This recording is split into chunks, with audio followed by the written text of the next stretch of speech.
अस्सलामुअलैकुम, good morning, welcome to सबकी सोच। मैं हूं नम्रा तारिक और मैं हूं मुनीब हामिद और हम उम्मीद करते हैं कि आप खैर खैरियत से होंगे और आपका जो ये वीक है, कुछ दिन जो हैं जो गुजर चुके हैं वो बहुत अच्छे गुजरे होंगे और इस उम्मीद अभी के एक ही साथ कि दिन जो गुजरा है मंडे वैसे कुछ दिन मंडे ओके। और आज का भी तो काउंट हो गया ना, स्टार्ट हो गया और जो आने वाले दिन है वो भी अच्छे गुजरेंगे।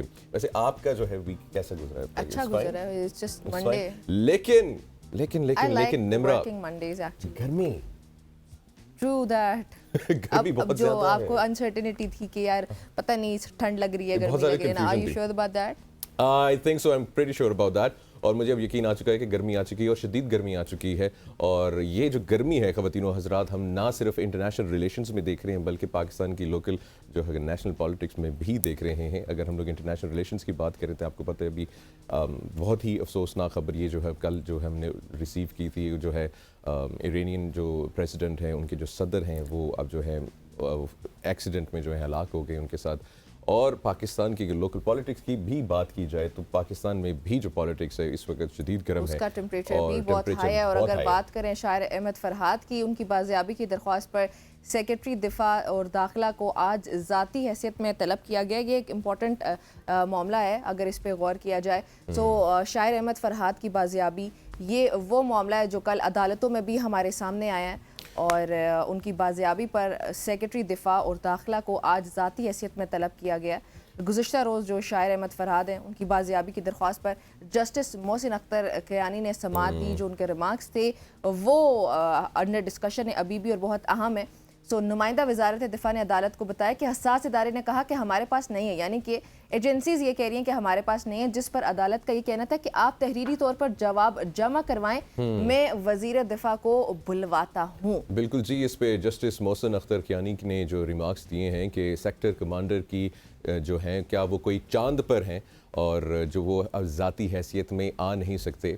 अदालत ने जो है एसएसपी ऑपरेशंस को भी हिदायत दी कि आज तक जो है मतलब आज सेक्टर कमांडर का बयान जो है कलम बंद कर कर आए।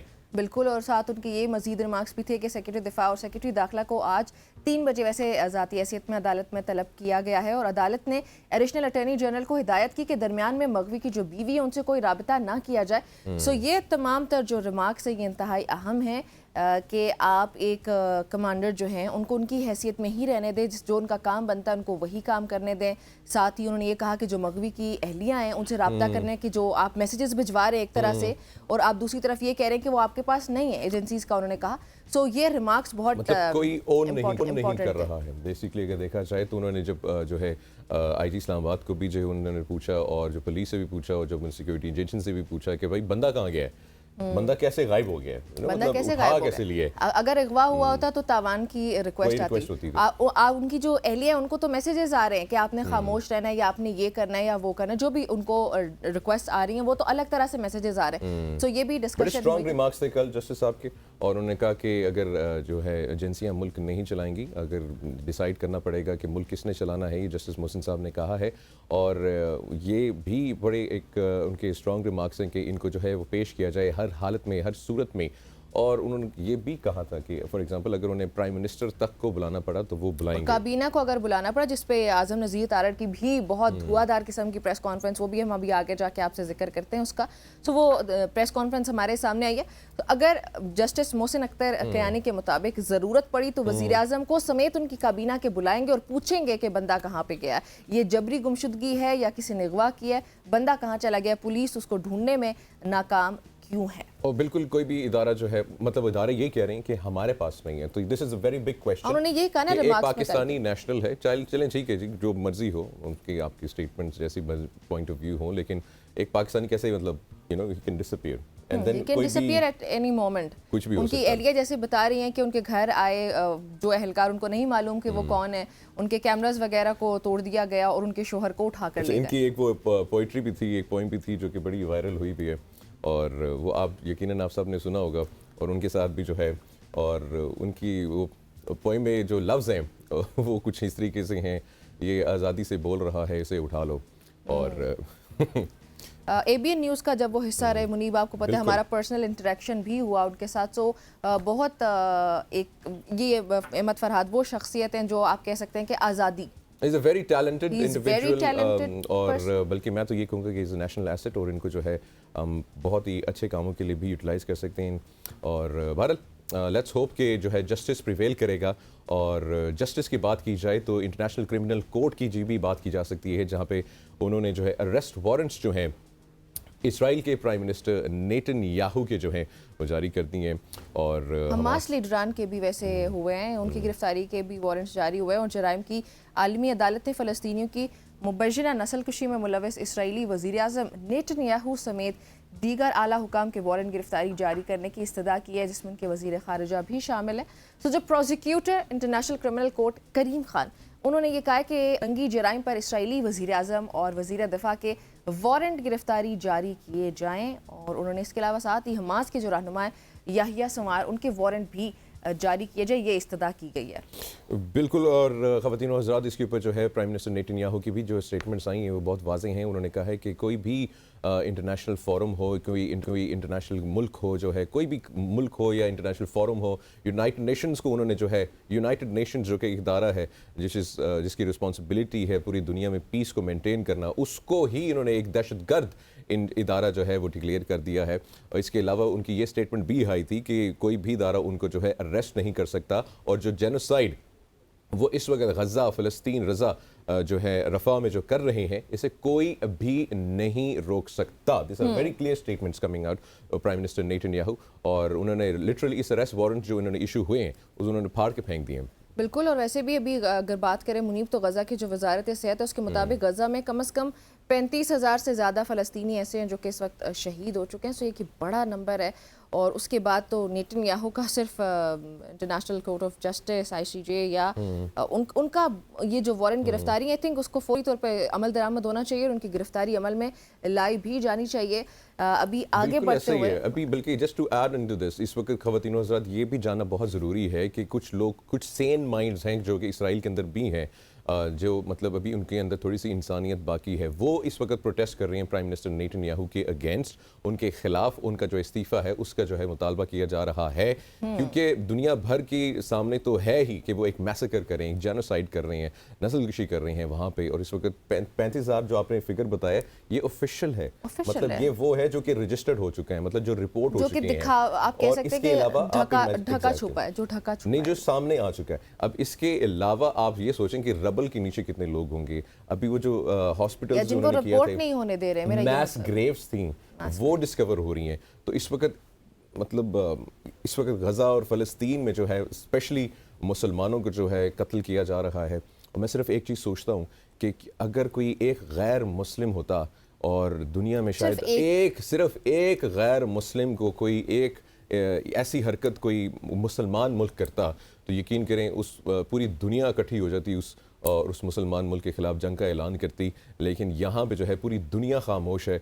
और अभी रिसेंटली हमने देखा इस्लामाबाद के अंदर डी चौक के अंदर हमने देखा है कि जो पीसफुल प्रोटेस्टर्स प्रोटेस्ट कर रहे हैं फ़लस्तीन के हक़ में, जमात इस्लामी की तरफ से उनके ऊपर गाड़ी चढ़ा दी गई। 2 शख्स, उसमें 2 लोग ऐसे जो कि जान बहक हुए, 6 अफराद ऐसे हैं जो कि ज़ख्मी हुए हैं। कौन पूछेगा? इजाजत नहीं मिलती आपको फ़लस्तीन के लिए, एक मुसलमान ममालिक में होते हुए यहाँ पे पीसफुली प्रोटेस्ट नहीं करने दिया जा रहा। और मतलब मैंने खुद देखा था उनको, बिल्कुल वो एक रोड की साइड पे खड़े हुए थे, डी चौक पे था लेकिन वो रोड पे नहीं थे उस वक्त, वो रोड पे नहीं थे, वो साइड पे खड़े थे। और ये कहा जा रहा है कि पुलिस वहां पे खड़ी थी, मौके पर मौजूद थी। गाड़ी जो है यारिस गाड़ी थी, वो काफ़ी देर वहाँ पे पहले राउंड लेती रही है, पुलिस ने कोई कार्रवाई नहीं की। फिर उसके बाद वहाँ पे लाइट्स को बंद किया गया और बाकायदा प्लानिंग के तौर पे। और आप देखिए पुलिस ये कहती सामने आ रही है कि ये तो एक्सीडेंट था। अब अगेन मतलब चलें ठीक है, लेट्स सी कि ये चलें निमरा हम मान लेते हैं कि जी ये एक एक्सीडेंट था, लेकिन इससे पहले जितने भी प्रोटेस्ट हुए हैं जो इजहार यकजहती के लिए किए गए हैं पाकिस्तानियों की तरफ से, मुख्तलिफ जो हैं जो तंजीमें उनकी तरफ से फ़लस्तीन के हक़ में, उनको रोका गया है, उनको इजाज़त नहीं दी गई है।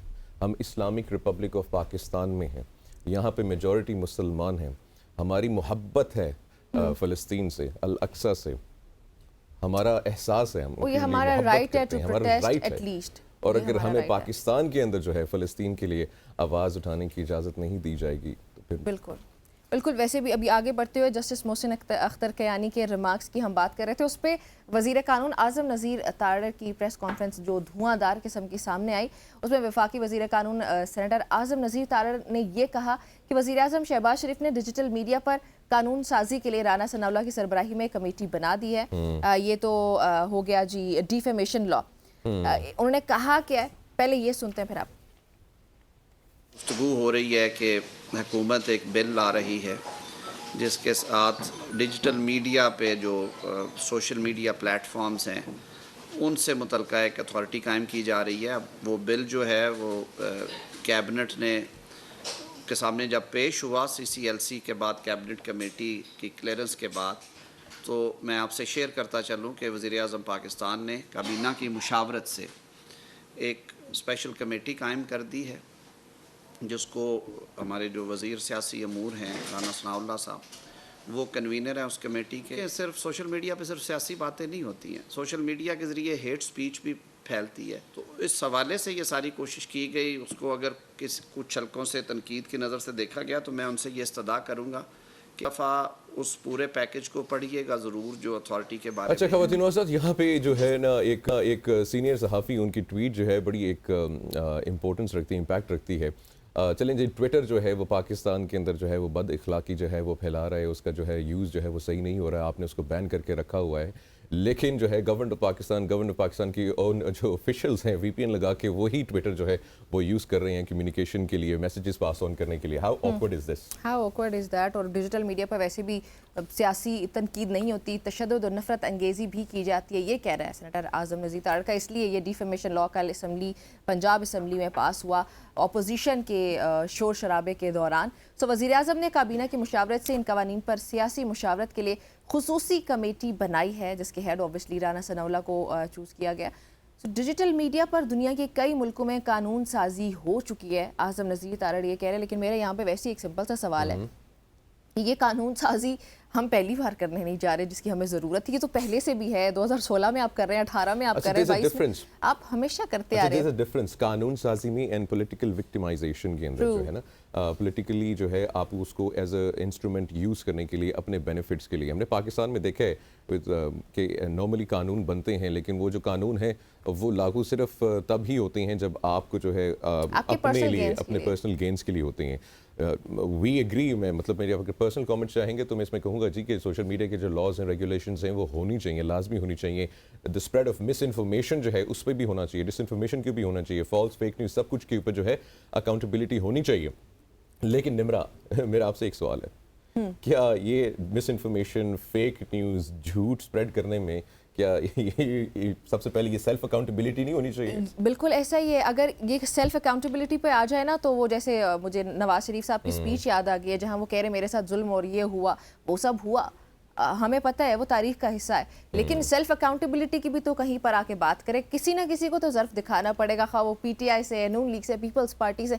ये सियासतदान जब तक एक पेज पे आके अकाउंटेबिलिटी की बात नहीं करेंगे और मुल्क की तरक्की के लिए बात नहीं करेंगे, तब तक मेरा नहीं ख्याल कि सूरत हाल बेहतर हो सकती है। कोई भी कवानीन बना ले, उनका फ़ायदा नहीं है। अगेन कानून तो बन जाते हैं लेकिन इम्प्लीमेंटेशन नहीं होती। Implementation नहीं होती और एक और कानून है जिसके ऊपर जो है इस वक्त जो शेर अफजल मरवत साहब ने जो है एप्लीकेशन जो है वो दायर की हुई है, वो जी इसहाक डार की बतौर डिप्टी वज़ीर आज़म तैनाती के खिलाफ जो है दरख्वास्त जो है समात के लिए आज मुकर्रर है। और पाकिस्तान तहरीक इंसाफ के रहनुमा जो है शेर अफजल मरवत की जो है उनके खिलाफ जो है उन्होंने बतौर डिप्टी वज़ीर आज़म तैनाती के खिलाफ जो है वो दरख्वास्त इस्लामाबाद हाई कोर्ट में समात के लिए जो उन्होंने पेश की, मुकर्रर की है और आज इसके ऊपर समात होगी। और वो कहते हैं कि जी आइन में डेप्यूटी प्राइम मिनिस्टर कोई ओहदा नहीं है। बिल्कुल ऐसे ही है। इस्लामाबाद हाई कोर्ट के चीफ जस्टिस जो है वो शेर अफजल मरवत की दरख्वास्त पर आज समात करेंगे।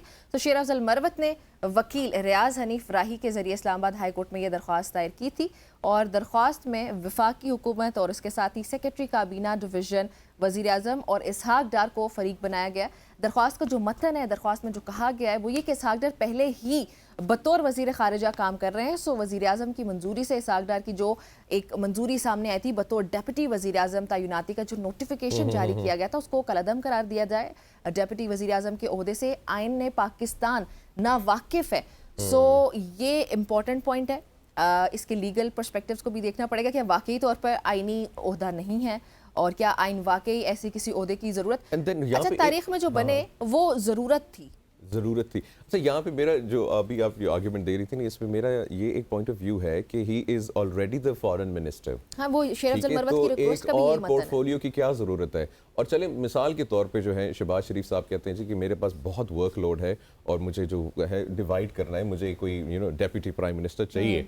तो वाई इसहाक डार, मतलब आपके पास और भी बहुत सारे लोग हैं, वो समझी ये हैं। सारी वो समझी। अच्छा चले आगे Again, बढ़ते हैं जी, आगे वही बढ़ते हैं जी। कुछ टेम्परेचर की, जहाँ सियासी टेम्परेचर की बात हो रही है, वहाँ जैसे हमने पहले कहा था इस्लामाबाद में भी बहुत गर्मी है।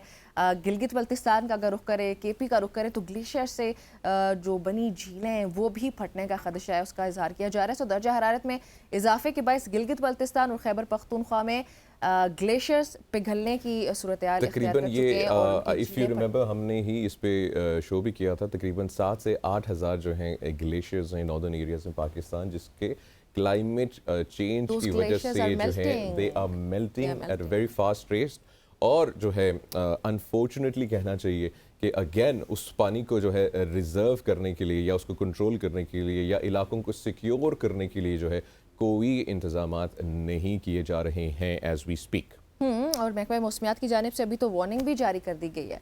सो ये वार्निंग है, क्लाइमेट चेंज एक हकीकत है, इसको यहाँ पे हमें एक्सेप्ट करना होगा। और महकमा मौसमियात के मुताबिक 21 ता 27 मई गिलगित बल्तिस्तान और खैबर पख्तूनख्वा में दर्जा हरारत 4 से 6 डिग्री सेंटीग्रेड ज़्यादा रहेगा। सो महकमा मौसमियात का ये कहना है कि दर्जा हरारत बढ़ने से फ्लैश फ्लड्स आने के इम्कानात बढ़ जाएंगे। गिलगित बल्तिस्तान और चित्राल के इलाकों में बर्फानी झीलें फटने से सैलाब आ सकते हैं। महकमा मौसमियात ने ज़िले इंतज़ामिया, मकामी तंजीमों और मकामी आबादियों को मुहतात रहने की हिदायत जारी भी कर दी हैं। और हम भी बार बार अपने प्रोग्राम में इसका जिक्र इसीलिए कर रहे हैं कि जो भी एहतियाती तदाबीर है वो इख्तियार की जाए, क्योंकि ग्लेशियर्स के फटने से या झीलें फटने से, ग्लेशियर्स के मेल्ट होने की वजह से सैलाब आ सकता है। एक और इम्पोर्टेंट स्टोरी है जी बिल्कुल जी। इस वक्त पाकिस्तान के अंदर आपको पता है कि जो पावर की बहुत शॉर्टेज है और बिजली में मुख्तलिफ़ इलाकों में पाकिस्तान में लोड शेडिंग हो रही है और मुख्तलिफ जो लोग हैं जो कि अफोर्ड कर सकते हैं वो जा रहे हैं सोलर पैनल्स की जानिब, सोलर एनर्जी की जानिब, रीन्यूएबल क्लीन एनर्जी की जानिब। और इसके ऊपर जो है शहबाज शरीफ साहब, इफ यू रिमेंबर पिछली पीडीएम गवर्नमेंट में ये एक प्लान भी था कि पाकिस्तान के अंदर जो है सोलर पैनल्स का जो है इलेक्ट्रिसिटी पे कन्वर्ट किया जाएगा, जो कि वो तुर्की भी गए थे अपने बेटों के साथ जो है, और वहाँ पे उन्होंने कुछ एग्रीमेंट्स भी किए थे, लेकिन अगेन वो कुछ चीज़ें हैं जो वो फ्रूटफुल साबित नहीं हो सकी थी। लेकिन जो सोलर स्टोरी है ख़वातीन और हज़रात, इस वक्त जो है गवर्नमेंट इसके ऊपर पॉलिसी जो है वो चेंज करना चाह रही है। नेट मीटरिंग से जो है वो ग्रॉस मीटरिंग की जानिब जो है नेट मीटरिंग से जी आने लगे हम ग्रॉस मीटरिंग की तरफ। अच्छा, बांग्लादेश की हुकूमत रिहायशी शमसी तवानाई की जो एक आप कह सकते हैं कि उसको प्रमोट कर रहा है, शमसी तवानाई की तनसीबात की हौसला अफजाई के लिए मुख्तलिफ किस्म की जो तरगीबात है वो नाफिज कर रही है, लेकिन शमसी तवानाई से पैदा होने वाली बिजली की ज़मानत शुदा कीमत भी मुमकिन बना दी गई है। बिल्कुल ऐसा ही है, बिल्कुल ऐसा ही है ख़वातीन और हज़रात। और वो जो है बहुत सारी सब्सिडीज़ जो रही हैं, वो टैक्स में भी छूट है और वो कम सूद पे जो है लोन्स प्रोवाइड कर रही हैं अपने सार्फिन को, अपनी लोकल इंतज़ामिया को, इंडस्ट्रीज़ को, हाउस होल्ड्स को, जो है कि वो सोलर और क्लीन एनर्जी के ऊपर जो है वो आके जो है इस पर कर सकते हैं। और जो है टैक्स में भी जो है वो छूट है, सब्सिडीज़ हैं। और ये बांग्लादेश की है जो आप मिसाल दे रही थी, राइट?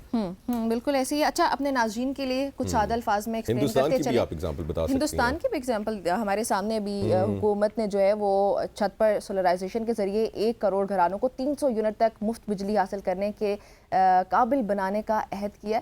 ये इम्पॉर्टेंट है और हम इसको इम्प्लीमेंट करने की जगह इससे दूर क्यों जा रहे हैं? अगर कुछ पॉइंट्स हैं ये बड़ी इंपॉर्टेंट है। अभी आपने हिंदुस्तान की बात की तो सोलर पैनल्स के ऊपर जो है 40% तक जो है वो सब्सिडी दे रहे हैं, ठीक है जी। और उसके ऊपर जो है वो राहत भी दे रहे हैं, टैक्स में छूट दे रहे हैं, सिटी सोलर बॉन्ड जो है वो इशू कर रहे हैं और जो है टैक्स के फ़ायदे के हैं वो भी बता रहे हैं, ठीक है जी।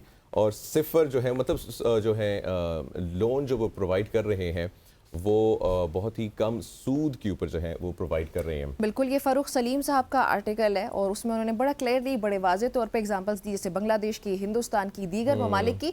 और आपको पता है कि तकरीबन मैंने ये आर्टिकल पढ़ा, इसमें कोई 50 से ज़्यादा ममालिक के नाम लिखे जो कि नेट मीटरिंग कर रहे हैं और वो सोलराइजेशन की तरफ जा चुके हैं, कम्प्लीटली लेकिन पाकिस्तान ने जहां पे नेट मीटरिंग की 2017 में बात की थी, उसके बाद अभी ये पीछे क्यों जा रही है हमारी हुकूमत आईएमएफ के कहने पे, या आईएमएफ को ये सजेशंस पेश की गई हैं? अच्छा मुनीब, आई थिंक कि हमें यहाँ पे अपने नाज़रीन को बताना चाहिए कि what is net metering and gross metering.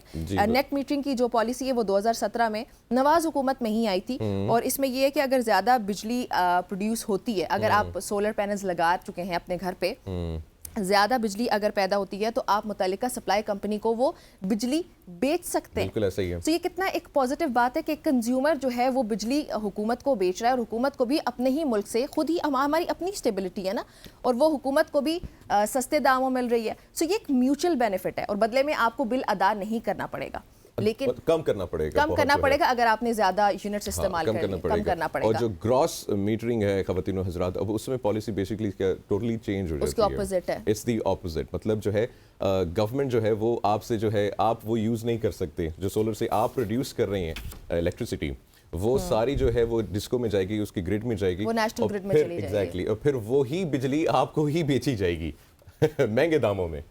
बिल्कुल ऐसे ही वो महंगे दाम। नहीं? अच्छा इसमें ना बाई डायरेक्शनल मीटर्स हैं दोनों केसेस में, बाई डायरेक्शनल मीटर्स हैं। अब अगर हम लोग ग्रॉस मीटरिंग की बात करें तो इसमें जो आपने बिजली ग्रिड में जा रही है वो भी मेजर होगी, और फिर ग्रिड से वापस आपके पास आ रही जो आप कंज्यूम कर रहे हैं वो भी मेजर होगी। सो ग्रॉस मीटरिंग को पर्सनली हम लोग अप्रिशिएट नहीं करते, और ये खबर अवाम के लिए बहुत बुरी खबर है। ये हो जाता है, इस पे अवैस लगारी ने कल एक और कॉन्ट्रोडिक्टरी किस्म का बयान दिया। उन्होंने कहा हम ये नहीं करने जा रहे हैं, अगर ज़रूरत पड़ी तो नज़र-ए-सानी करेंगे, व्हिच क्लियरली मींस कि they are going to do it. IMF को जो है वो ये हुकूमत पाकिस्तान की जानिब से कहा गया है कि हम नेट मीटरिंग से जो है ग्रॉस मीटरिंग की जानिब जाएंगे, बिकॉज आईएमएफ ने कंडीशन सामने रखी हैं, क्योंकि जब आईएमएफ लोन देता है तो वो ये आपसे जो है श्योरिटी मांगता है कि आप हमारे पैसे वापस कैसे करेंगे। अब पाकिस्तान की स्टेट ओन्ड इंडस्ट्रीज तो है नहीं, पाकिस्तान की जो अपनी आमदनी तो है नहीं, पाकिस्तान तो अनफॉर्चुनेटली जो है लोन्स के ऊपर चल रहा है। लेकिन तो अब आपने ये करना है कि जैसे सोलर लगा रहे हैं, सस्ते भी हो रहे हैं, बार बार बहुत सारे जो लोग हैं वो सोलर्स की जानिब जा रहे हैं। अच्छा, एक और इंटरेस्टिंग चीज़ अगर इसी आर्टिकल के अंदर आपने वो पढ़ी है, उसमें ये कहा है कि ज़्यादातर जो सोलर पैनल्स हैं अब वो लोग जो है घरेलू सार्फिन लगा वो खरीदने की, हाँ बिल्कुल वो खरीद चुके हैं पहले। अच्छा, इंडस्ट्रीज का उन्होंने जिक्र किया कि यहाँ पे इंडस्ट्रीज तो है ही नहीं। दिस इज मतलब statement coming out from the GOV governments की जानिब से। और यही फारूक सलीम के जो आर्टिकल का हम जिक्र कर रहे हैं, वो 3 सवालात पे वो आर्टिकल एंड होता है, वही 3 सवालात हम छोड़ते चले जाते हैं। आप सब के लिए भी उस पर गौर फिक्र करें, हम भी करें, हमारी हुकूमत के लिए सवालात हैं कि क्या हुकूमत पाकिस्तान एक मुख्तलिफ रास्ता अख्तियार करने की तैयारी कर रही है, क्यों कर रही है ये कि ग्रॉस मीटरिंग की तरफ जा रहे हैं हम। तो ये इंपॉर्टेंट सवाल है कि ये क्यों कर रही है हमारी हुकूमत। दूसरा ये कि कौन से अवामिल हुकूमत को मुतज़ाद रास्ता इख्तियार करने की तरफ ले जा रहे हैं दीगर ममालिक से, जिनका हमने पहले जिक्र किया, जो 50 से ज़्यादा ममालिक हैं जो कि नेट मीटरिंग पर चल रहे हैं, बशमूल बांग्लादेश और इंडिया। और तीसरा सवाल ये कि क्या चीज़ हुकूमत को बिल्कुल मुख्तलिफ समत में जाने की तरगीब दे रही है। ये इंपॉर्टेंट सवालात हैं जो कि फ़ारूक सलीम साहब के आर्टिकल के भी हैं, और हमारे भी यही हुकूमत से सवाल है। इन्हीं सवालात के साथ एक ब्रेक शामिल करते हैं।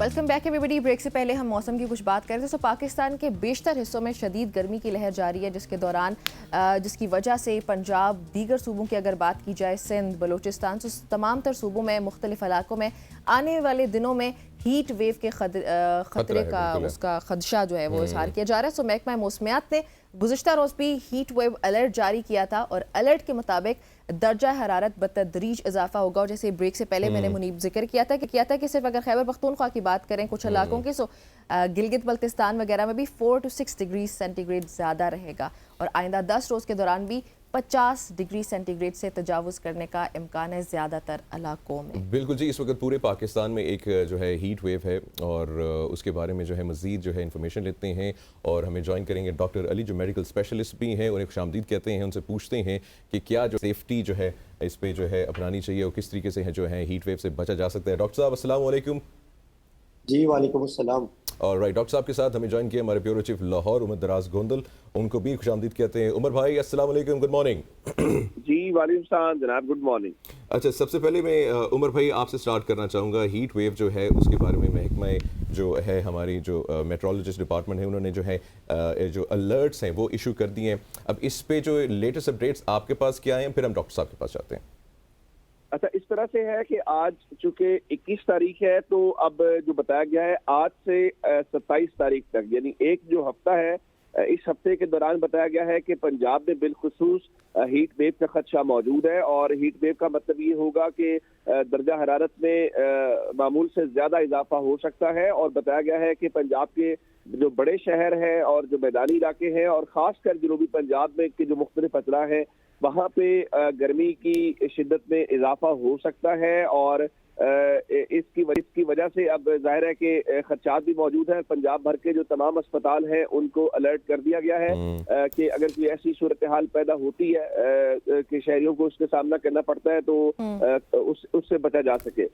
इस सिलसिले में कुछ चीजें इस तरह से हैं कि सिर्फ इंसानों की हद तक नहीं है, यानी इंसानों के अगर मैं आपको बात बताऊं तो बताया गया है कि जो बस अड्डे हैं, जो रेलवे स्टेशन हैं, वहाँ पे शहरियों को इस सिलसिले में आगाही भी दी जाए, वहाँ पे इंतजाम भी किए जाए, कम से कम कोई ऐसी साए वाली जगह हो या कम से कम कोई शेड जरूर हो। उसके अलावा जो अवामी इज्तिमा वाली जगह है वहाँ पे शहरियों के लिए पानी की जो फराहमी है उस सिलसिले में जो लोकल गवर्नमेंट डिपार्टमेंट है उसको कहा गया कि वो इस सिलसिले में यकीनी बनाए। अच्छा, उससे हट के जो आप जानते हैं जब हीट वेव का मामला तो ये सिर्फ इंसानों का मामला नहीं है, ये आपका मेरा मामला नहीं है, उसमें जानवर भी जाहिर है कि वो उसका निशाना बन सकते हैं। इवन पौधे भी, इवन उमर इस पे पौधे भी उसका शिकार हो सकते हैं। जी बिल्कुल ऐसे ही है। तो उस सिलसिले में भी जो वेटरनरी के सेंटर्स हैं उनको भी 24 घंटे फाल रखने का कहा गया है। और इस वक्त जो पैरामेडिकल स्टाफ है, जो डॉक्टर्स हैं महकमा सेहत के, उनकी छुट्टियां मनसूख करने की हिदायत की गई है। और कहा गया कि जो मुख्तलिफ अस्पताल है वहाँ पे हीट वेव के स्पेशल जो काउंटर है कायम किए जाए। एक कल हमें तब्दीली देखने को मिली, वो स्कूलों से मुतल्लिक थी। पहले ये था कि 18 से 31 मई तक बताया गया था कि जो स्कूल की टाइमिंग्स है उसको तब्दील कर देते हैं और 1 जून से छुट्टियां कर देते हैं। जिसके बाद उनका नहीं, इससे प्रॉब्लम हो जाएगी, आप एक हफ्ता पहले जो है वो छुट्टियां कर दें। तो 25 मई से जो है वो पंजाब के अंदर जो स्कूल है उनमें छुट्टियां कर दी जाएंगी। एक हफ्ता मजीद पहले छुट्टियां की जा रही है ताकि बच्चे जो है वो उससे ज्यादा मुतासर हो सकते हैं तो वो वहां पे जाए, उससे बच करें। अब इस दौरान हमें डॉक्टर साहब बेहतर गाइड करेंगे जी। लेकिन जो अहम हिदायत जारी की जा रही है वो ये है कि एक तो गैर जरूरी सफर से गुरेज किया जाए और धूप में सर को ढांप कर रखे और पानी का ज्यादा से ज्यादा इस्तेमाल किया जाए। बिलखुसूस जो बच्चे और बुजुर्ग हैं उनका खास ख्याल रखा जाए। और फिर कहा गया कि जो दिल के आर्जे में मुब्तला अफराद हैं वो बिल्कुल भी बाहर ना निकले गैर जरूरी तौर पे और खुसूसी तौर पे एहतियात करें। हत्ता कि मैं जब उनकी गाइडलाइंस पीडीएमए की तरफ से और महकमा मौसमियात की तरफ से पढ़ रहा था तो उसमें ये भी इवन कहा गया कि आप जो हल्के रंग के कपड़े हैं वो भी पहने। उससे भी जो कि आपको पता है कि अगर आपने ब्लैक सूट पहना है या व्हाइट सूट ज्यादा अट्रैक्ट करता है सनरेज को। इस हद तक वो अब बता रहे हैं और वो अवेयरनेस की कैंपेन भी लॉन्च कर रहे हैं मीडिया के जरिए, सोशल मीडिया के जरिए, प्रिंट मीडिया के जरिए। और उसके बाद एक चीज जो बड़ी इंपॉर्टेंट है, जिस तरह हमने सारी चीजों के मुतालिक आपको बताया, तो किसानों को भी इवन वो गाइडलाइंस दे रहे हैं कि जो फसलों को भी उससे नुकसान पहुंच सकता है जब मामूल से ज्यादा टेम्परेचर हो सकता है तो वो क्या जो उनके लिए भी एहतियाती तदबीर जारी की गई। अच्छा उमर, अभी हम डॉक्टर साहब के पास आते हैं। डॉक्टर साहब बताइएगा, जैसे उमर ने भी बताया कि बच्चे और बुजुर्ग जो हैं वो ज्यादा शिकार हो सकते हैं हीट वेव की वजह से, उसकी वजह से जो भी कॉन्सिक्वेंसेज है उनको ज्यादा बेयर करने पड़ सकते हैं। आप भी बताइएगा कि कौन से ऐसे अफराद हैं जो ज्यादा इसका शिकार हो सकते हैं। जी, इसमें हीट स्ट्रोक में सबसे ज्यादा वो लोग मुतासिर हो सकते हैं जो आउटडोर काम करें। ठीक है, इसमें सबसे पहले हमारी लेबर क्लास है कि जो सारे दिन आउटडोर काम करती है, सबसे पहले वो लोग शिकार होते हैं। उसके बाद हमारे बच्चे हैं, खिलाड़ी हैं, बुजुर्ग हैं या फार्मर हैं जिनका डायरेक्ट इंटरेक्शन है सनलाइट से या धूप में वो काम करें, सबसे पहले वो लोग इफेक्ट होते हैं। जी डॉक्टर साहब, अच्छा ये तो हो गया। अच्छा ये अब ये बताइएगा, फॉर एग्जांपल बहुत सारे लोग हैं, मजदूर हैं, उनको ट्रैवल करना पड़ता है, कुछ लोग तो बेचारे धूप में ही बैठे रहते हैं मजदूरी के लिए, और भी जो लोग जो ट्रैवल करते हैं इन एंड आउट, एक बड़ा मसला ये पेश आता है जो कि ऑफिस में काम करते हैं, ऑफिस में आप जो है एयर कंडीशन में होंगे, अंडर अ फैन होंगे, टेम्परेचर वहाँ पे मेंटेन होता है, and then as soon as you step out of the office जो है आप धूप में जाते हैं तो ब्लैकआउट हो जाता है और वो टेम्परेचर जो है एकदम से जो है ना ठंडा गर्म वाला सीन हो जाता है उसमें। तो इसको जो है किस तरीके से जो है मेंटेन किया जा सकता है सेफली? देखिए जी, जो लोग इंडोर में पहले से काम कर रहे हैं और आउटडोर में जाते हैं, सबसे पहले वो कोशिश करें कि वो उनकी अपनी टाइमिंग को एडजस्ट करें। अगर बहुत जरूरी बाहर निकलना है तो कोशिश करें जैसे कि सर को ढांप के निकले। हम रिकमेंड करते हैं जैसे टॉवल है, गीला टॉवल सर पे हो, ठीक है, अगर बहुत ज्यादा धूप है।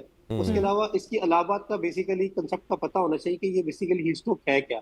होता क्या है कि इसमें बेसिकली जैसे ही वो गर्मी में काम करते हैं तो वाटर लॉस होता है बॉडी से, इंट्रावास्कुलर वाटर लॉस होता है। उससे ये होता है कि पेशेंट को नोजिया, वॉमिटिंग स्टार्ट हो जाती है, चक्कर आते हैं, पेशेंट को बॉडी में सीवियर बॉडी एक स्टार्ट हो जाती है। उसके अलावा लोगों को उसके अलावा बेहोशी आ सकती है, गनुदगी आ सकती है।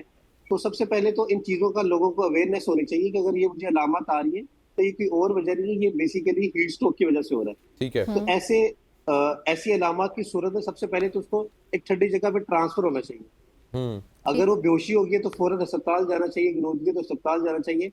अगर बॉडी में बहुत ज्यादा रेडनेस है, चक्कर आ रहे हैं, नोजिया है, वॉमिटिंग है, तो फौरन से उसको ठंडी जगह पे लाकर अच्छा, ये तो चले अगर कोई दूसरा इंसान आपके साथ है ना तो वो ये कर सकते हैं। अगर आप अकेले हैं बिलफर्ज किसी जगह पे और आप हीट स्ट्रोक का शिकार हो चुके हैं तो क्या खुद ही पर्सनली क्या कर सकता है इंसान जल्दी? सबसे पहले तो अगर छांव में आ जाए और अपनी टांगे ऊपर कर ले। होता है कि बॉडी में हमारा हाइपोटेंशन होती है, ब्लड प्रेशर कम होता है, तो जैसे हम बॉडी की जो फुट एंड है वो रेस करते हैं तो हमारा ब्लड प्रेशर बेहतर हो जाता है। ये ऐसा अमल है कि इसको करने से फौरन से ब्लड प्रेशर बेहतर हो सकता है। और अगर साथ पानी अवेलेबल है तो पानी पिया जाए, तो उम्मीद है इसी 2 स्टेप से पेशेंट बेहतर हो सकता है। ये डॉक्टर साहब मैं चाहूंगा कि रिपीट करें कि ये जो पोस्चर क्या होगा और होता ये है कि हम जब चल रहे होते हैं या हमारा एक नॉर्मल फिनोमिना इस हीट वेव की वजह से डिस्टर्ब हो जाता है, हाइपोटेंशन होती है, ब्लड प्रेशर कम हो जाता है। जिससे कि पेशेंट को ये अलामत आती है, फौरन लेटे और अपना जो फुट एंड है बिल्कुल रेस कर दे। ठीक है। फुट एंड जब रेस करते हैं तो हमारा जो बॉडी का जो हार्ट को रिटर्न टू द फ्लूइड है वो बेहतर हो जाता है, साथ ही हमारा ब्लड प्रेशर बेहतर हो जाता है। यूजुअली ये एक छोटा सा स्टेप जो है हमारी फौरन अलामत बेहतर कर सकता है। अच्छा, ये उन लोगों के लिए भी है, ख़वातीन व हज़रात, फॉर एग्जांपल अगर आपको कोई ऐसा शख्स मिल जाए जो कि बेहोश हो जाए तो आप भी जो है ये उसके साथ जो है वो कर सकते हैं। आपको जो है उनकी जो है अपराइट पोजीशंस में जो है उन लेग्स को जो है रेस करना है, ऐसे ही डॉक्टर साहब? जी बिल्कुल, फुट एंड को बिल्कुल रेस करते हैं। हमारा जो बैकवर्ड जो फ्लो ऑफ ब्लड है टुवर्ड्स द हार्ट वो बेहतर हो जाता है, ठीक है, ब्लड प्रेशर बेहतर होता है, वो चीजें बेहतर होती हैं। उसके साथ उसको सादा पानी पिलाया जाए फौरन से, और कोशिश की जाए अगर हवादार जगह पे रखा जाए, ठीक है, तो वो ये अलामत फौरन सबसाइड हो सकती है। अच्छा लेकिन अगर ये अलामत ये जो हीट वेव है क्या ये जानलेवा भी हो सकता है? बिल्कुल जानलेवा हो सकती है, खासतौर पे उन लोगों के लिए जो ऑलरेडी, जैसे उबद राज भाई ने बताया कि जो ऑलरेडी हार्ट के पेशेंट्स हैं। होता ये है कि जैसे पानी की कमी होती है तो हमारे स्ट्रोक के, जिसको हम ब्रेन स्ट्रोक बोलते हैं, उसके और दिल के अटैक के, जो हार्ट अटैक के चांसेस बढ़ जाते हैं। तो ऐसे लोग जो ऑलरेडी हार्ट के पेशेंट्स हैं उनको तो बिल्कुल परहेज करना चाहिए कि उनको बिल्कुल इसका बगैर हवा वाली जगह या धूप वाली जगह पे तो बैठना बिल्कुल नहीं चाहिए। कोशिश करें कि वो सारे दिन पानी अच्छा, वैसे कोशिश तो करनी चाहिए कि ना निकले, लेकिन फिर भी कई मजबूरी होती है ना, अगर कोई काम है या कुछ भी इस तरह की बात है। सो इस तरह के पेशेंट्स वो अगर सिर्फ पानी पीते रहे साथ साथ तो वो फिर तो बेहतर होगा ना। बिल्कुल बिल्कुल बिल्कुल, पानी की अगर कमी ना हो, अगर धूप में निकला है, सर पे एक सादे आम टॉवल को उसको अच्छी तरह पानी में डिप करके सर पे रख ले, ताकि जो डायरेक्ट सन एक्सपोजर है वो बेहतर हो जाए। अच्छा उमर, आपसे excuse me, last question Umar आपकी जानिब है कि इस वक्त जो है मुख्तलिफ, जो लाहौर में भी अगर मैं बात की जाए पंजाब की, बच्चों को तो उन्होंने स्कूल की और यूनिवर्सिटीज़ की जो टाइमिंग है वो उन्होंने एडजस्ट की है, लेकिन गवर्नमेंट की जानिब से क्या कोई स्पेशल कैंप्स लगाए गए हैं रोड्स के ऊपर, मेडिकल एम्बुलेंसेज, डॉक्टर्स? नहीं, इस हवाले से बरीफ साहब, इस तरह से होता है कि जो हॉस्पिटल्स हैं, जिस तरह मैंने आपको बताया कि उनको अलर्ट सिर्फ लाहौर नहीं, पूरे पंजाब के जो हॉस्पिटल्स हैं उनको अलर्ट कर दिया गया है। और होता इस तरह से है कि उसके लिए हीट वेव के लिए स्पेशल काउंटर्स कायम किए जाते हैं हॉस्पिटल्स के अंदर, और फिर जो मुख्तलिफ वार्ड्स हैं उनकी अरेंजमेंट किया जाता है कि अगर कोई इस किस्म का खदशा होता है, क्योंकि आमतौर पर हमने देखा भी ये है कि जब इस क्योंकि गैर मामूली होता है ना, लोगों को अंदाजा ये होता है जैसे आज टेम्परेचर है कल भी वैसे ही होगा, परसों भी वैसे ही होगा, या कुछ उसमें थोड़ा सा फर्क पड़ेगा। तो उससे बचने के लिए जैसे डॉक्टर बता रहे हैं कि क्या कुछ होता है, तो जाहिर है कि मेडिकल वालों को पता है कि क्या कुछ होता है, तो वो उस हवाले से उन्होंने हॉस्पिटल्स के अंदर काउंटर्स भी कायम किए हुए और वार्ड्स के अंदर भी खूब इंतजाम हैं, और जो इंतजामिया है, जो तमाम उनसे आगे रेलिवेंट इदारे हैं, उनको अलर्ट रखा गया। तो पंजाब के अंदर इस वक्त जो पीडीएमए की तरफ से या जो हेल्थ डिपार्टमेंट है उनकी तरफ से एक यहाँ से वो अलर्ट है। अब देखना ये है कि वो जो अलर्ट वाली बात है वो सिर्फ बयानात के हद तक है, प्रेस रिलीज के हद तक है, या ग्राउंड के ऊपर जी जी जी राइट जी। उमर साहब बहुत बहुत शुक्रिया हमें ज्वाइन करने के लिए। डॉक्टर साहब कुछ कहना चाहते हैं वेरी क्विकली? जी जी बिल्कुल, यही है कि स्पेशलाइज्ड हेल्थ डिपार्टमेंट ने अलर्ट जारी किया है तमाम सरकारी अस्पतालों को। वहाँ पे प्रॉपर डेस्क बन चुके हैं, वहाँ पे इसके लिए फॉरेंसिक टीम अवेलेबल है, तो इसको एक एज अ लोकल इमरजेंसी के तौर पर डील किया जा रहा है। ठीक है डॉक्टर साहब, आपका बहुत शुक्रिया। उमर, आपका भी बहुत शुक्रिया। सो नाज़रीन, ये सूरत हाल है गर्मी की मुल्क भर में और शिद्दत बढ़ती जा रही है। उसमें जो हमारी डिस्कशन है उसको अगर कंक्लूड करें तो यही कि पानी एटलीस्ट अपने पास जरूर रखें और बार बार पानी पीते रहें, बॉडी को डिहाइड्रेट ना होने दें, हाइड्रेटेड रखें। उसकी वजह से हीट स्ट्रोक से, हाँ जी, कवर योरसेल्फ। लेकिन अगर आपने कवर भी नहीं किया एटलीस्ट पानी जरूर कवर योरसेल्फ से कवर योर हेड, सर जो है उसको ढांप के रखें, टोपी पहने, नहीं तो छतरी का जो है इस्तेमाल करें, अपने आप को जो है अपने डायरेक्टली आपका ब्रेन उसका सामना ना हो, और पानी पीते रहें। एक ब्रेक शामिल करते हैं।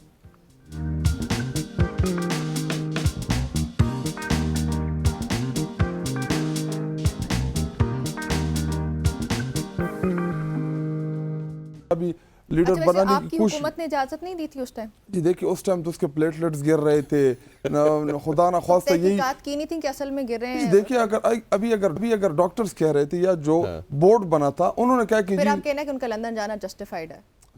जाना तो जस्टिफाइड था, अगर इलाज के लिए जाते हमने इजाजत दी, लेकिन भागना तो जस्टिफाइड नहीं है ना। उसने वापस आके अदालत के सामने सरेंडर करना था। निब्रा वाली बात है। वैसे जो मेडिकल रिपोर्ट बनी थी वो भी आपकी गवर्नमेंट में थी, और वो तो इसलिए नहीं थे कि ये भाग जाए उधर लंदन इलाज के लिए था, इलाज के लिए, मतलब 10-15 दिन या 20 दिन के लिए था, लेकिन उधर वो मफरूर हो गया, तब क्या करते उधर? अच्छा, नवाज शरीफ ने कहा, हुकूमत थी, वैसे आप उनको वापस बुलाने के लिए भी कुछ कर सकते थे। वो तो देखिए जी, हमारे इंटरनेशनल एग्रीमेंट ऐसे नहीं है ना कि हम इंटरपोल के जरिए उनको। अच्छा, वो अभी उनके माशाल्लाह से जब वापस आए, लंदन से वापस आए, तो वो बड़े कबूतर उनके लिए बड़ा इनकलाबी बनाने की पूरा सीन क्रिएट किया। कबूतर भी स्टेज से नीचे फेंक रहे थे। वो उनका पैगाम है ना कबूतर। अच्छा जी, ऐसा भी वो जिस तरीके से हाथ पे बैठाया था, हम समझ रहे थे जैसे कबूतर खुद आके बैठा, लेकिन वो भी पूरा एक प्लान था। ये भी लंदन में प्लान डिसाइड होया होगा कि कबूतर लेकर आने। वो लाहौर प्लान में, वो लाहौर प्लान था। अच्छा, वैसे आप सब ये सियासतदान एक पेज पर नहीं आ सकते हैं?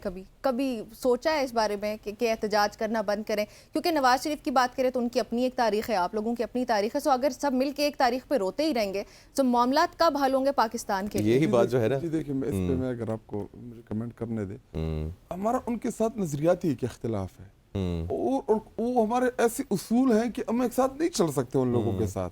मतलब चूंकि हमारी जो स्ट्रगल है या इमरान खान साहब की जो जद्दोजहद है, वो तो करप्शन के खिलाफ, हमारी इनके साथ लड़ाई क्या है? हमारी बुनियादी लड़ाई यही है इन लोगों के साथ कि इन लोगों ने हमारे मुल्क पाकिस्तान को लूटा, इसका पैसा टीटीज के जरिए बाहर लेके गए, हमारे मुल्क से ये डॉलर्स लेके गए। और जी अब सिर्फ इल्जामात नहीं लगा रहे, आप देखिए इनकी जो प्रॉपर्टीज वगैरह है, बाप बेटी से इनकारी था, बेटी बाप से इनकारी है, बेटा बाप से इनकारी है।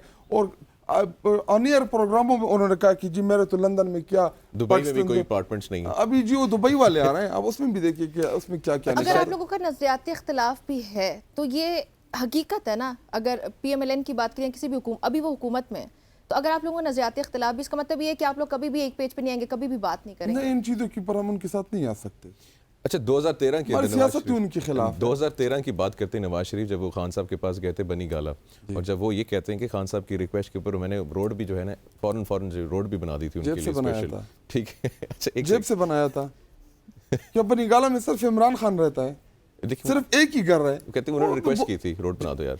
जी देखिए, ये बड़े कमजोर लोगों की चीजें होती है कि इतना एक रोड बना दिया, अच्छा बना दिया एक प्राइम मिनिस्टर ने, तो कौन सा एहसान किया इमरान खान के ऊपर?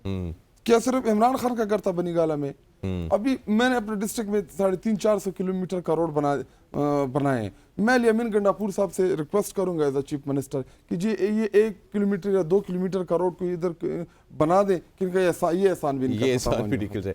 अच्छा, 2013 में नवाज शरीफ साहब जो है खान साहब के पास गए और उन्होंने एग्रीमेंट हुआ, जिसकी वो अभी जिक्र भी कर रहे थे स्पीच में जो उन्होंने अपना किया जलसा, जिसमें वो कहते हैं कि मेरा खान साहब के साथ जो एग्रीमेंट हुआ था और सिविल सुप्रीमेसी की बातचीत हुई थी कि हम लोग मिल के आगे चलेंगे, और फिर खान ने उनको धोखा दिया और वो धरना पे आके।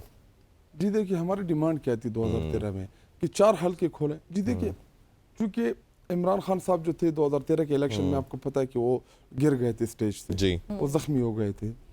तो जब आपकी पार्टी के सरबराह, चूंकि वो ज्यादा चीजें पार्टी के सरबराह ही हैंडल करता है, पार्टी के मामलात, इलेक्शन वगैरह, तो जब खान गिर गए, जख्मी हो गए, तो उसके बाद जब अल्लाह ने उनको सेहत दी दोबारा, तो उन्होंने कहा कि जी हमारे तहफ़्फ़ुज़ात 150 या 160 हल्कों के ऊपर हैं, लेकिन आप हमें 4 हल्के खोल दें। वो उसके ऊपर फिर बाद में वो 4 हल्के जब खोले तो सुप्रीम कोर्ट का ही फैसला आया, उसमें चारों के 4 हल्के जो थे वो उड़ गए। तो जी देखिए, हमारे तहफ़्फ़ुज़ात इलेक्शन के हवाले से थे। जब 2018 में पीडीएम ने वो किया, डिमांड की कि इलेक्शन के हवाले से उनके तहफ़्फ़ुज़ात थे, इमरान खान साहब ने असेंबली के फ्लोर के ऊपर खड़े होकर उनको ऑफर की कि अगर आप पार्लिमानी कोई कमेटी बनाना चाहते हैं या आप कोई तहकीकाती कमीशन बनाना चाहते हैं इलेक्शन के हवाले से, उन्होंने ऑफर की कि जो हल्के आप बताएं हम खोल के देंगे। अच्छा, पंजाब असेंबली में कल हत्या के इज्जत बिल पास हो चुका है आप लोगों के एहतजाज के बावजूद। So what do you think कि पाकिस्तान तहरीक इंसाफ को उसके कॉन्सिक्वेंसेस बेयर करने पड़ेंगे ज्यादा, क्योंकि सोशल मीडिया पे सबसे ज्यादा एक्टिव हमें पंजाब असेंबली का कुछ नहीं पता, क्योंकि मैं इधर कौमी असेंबली का मेंबर हूं और मैंने अभी तक मेरी नजर से नहीं। अच्छा, इंटरनली बता दें, वैसे शाहिद खाकान अब्बासी साहब को कोई प्लान है या कोई रिक्वेस्ट है, इन्विटेशन है पाकिस्तान तहरीक इंसाफ की जानिब से, हो सकता है ज्वाइन कर लें, क्योंकि वो आपके नैरेटिव को इस वक्त जो है जीत रहे हैं, वो बोल भी रहे हैं, वो तो चोरी की हुकूमत है, वो उनकी अपनी कोई पार्टी उन्होंने बनाई है, रजिस्टर कर रहे हैं, तो फिलहाल ऐसा कोई नहीं है उनका, क्योंकि ना पार्टी के लेवल पे अगर हो जाए तो क्या एक्सेप्ट करेंगे? जी देखिए, हमारे बड़े चेयरमैन इमरान खान साहब वही फैसला करेंगे, मैं कौन होता हूँ कि मैं उन लोगों को अपनी पर्सनल राय देते यार। जी देखिए, पर्सनल राय जो है ना हकानाबादी की बस छोड़ दे, मैं नहीं देना चाहता, हर किसी के खिलाफ बंदा नहीं बोल सकता। नहीं, खिलाफ तो नहीं मैं कह रहा हूँ, वैसे ही एक अच्छे पॉलिटिकल फिगर है, उसके हवाले से हमारे बड़े तहफ़्फ़ुज़ात रहे, फॉर्मर प्राइम मिनिस्टर है, बड़ा एक अच्छा पॉलिटिकल स्टेचर है, अभी जो उनका जो बयानिया है ना, जो हक और सच बोल रहे हैं, तो बिल्कुल रिस्पेक्ट इन चीज़ों की हो सकता है वो आपके ट्रैक पे आ गए होंगे, आप हक और सच वाले हैं, तो ज़रूरी तो नहीं है इंसान किसी जिंदगी किसी मोड़ में भी सच बोलना शुरू कर देता है। शायद अभी एक मोड़ पे आ जाए, बोल देगा कभी सच वो भी। जैसे फजलुर रहमान साहब आजकल फजलुर रहमान साहब जो है आजकल पेट्रोल पे चल रहे हैं। मुझे लगा इतर पे नहीं चल रहे थे आज, खुशबू इतर वाली है। और शाहिद साहब के साथ जो है वो गुफ्तगू जो हमने की है, और ये जो है पेट्रोल और डीजल जो इतर की बातें हैं ख़वातीन और हज़रात, लेकिन पाकिस्तान की पॉलिटिक्स में जो है स्टेबिलिटी चाहिए, राइट? ये मज़े की चीज़ें, कभी कबूतर और कभी डीजल और कभी क्या क्या हमारे सामने आता रहा है और आता रहेगा। एक ब्रेक शामिल करते हैं।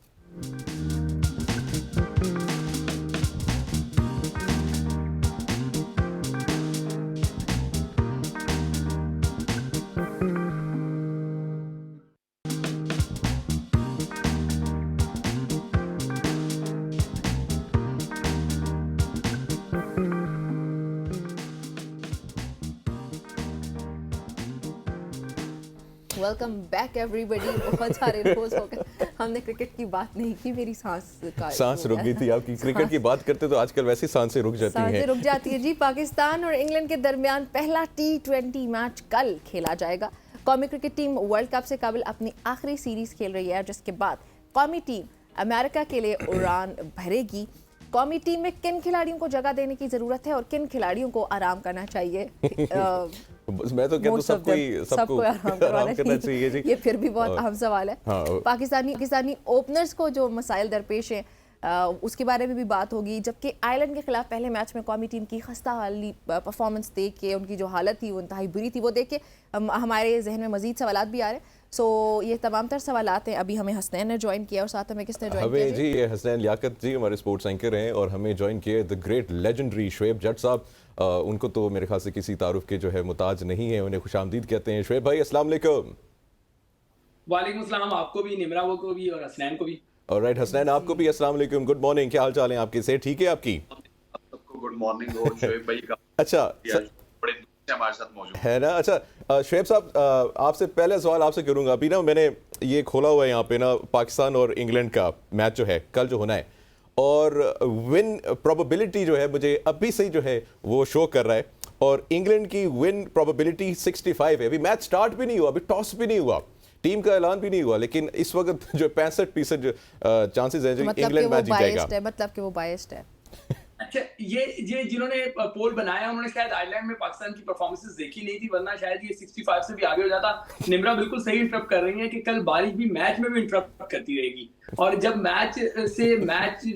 बारिश से मैच वॉश आउट होने के इम्कान कम है, बट रेन इंटरप्टेड गेम होगा। तो ऐसे में हो सकता है कि पाकिस्तान की लॉटरी लग जाए, लेकिन जो पाकिस्तान ने होम सीरीज के लिए न्यूजीलैंड के खिलाफ या आयरलैंड के खिलाफ जाके वहां पे जो सीरीज खेली 3 मैचेस की, उसके बाद बहुत ज्यादा फर्क लगता नहीं है। इंग्लैंड दूसरे नंबर की टीम है T20 रैंक में, पाकिस्तान 7वें नंबर पे है।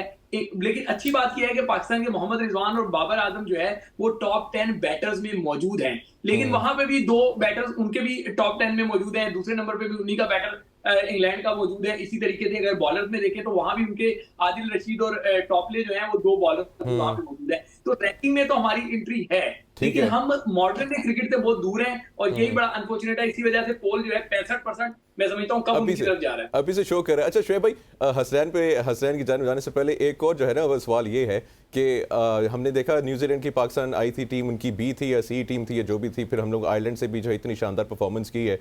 तो अब इंग्लैंड ने जो है अपने सारे बड़े प्लेयर जो है ना, वो बचपन में नहीं हम लोग कहते थे यार ये बड़े बच्चे ले आया खेलने के लिए जो है ना, तो वो जो इस वक्त इंग्लैंड अपने सारे की प्लेयर जो है वो इस सीरीज के लिए लेकर आ गया है। इसके पीछे क्या माइंडसेट है? वो वर्ल्ड कप की प्रेपरेशन करना चाहती हैं या पाकिस्तान को अच्छा जो है वो क्रिकेट जो है वो खेलना चाहते हैं?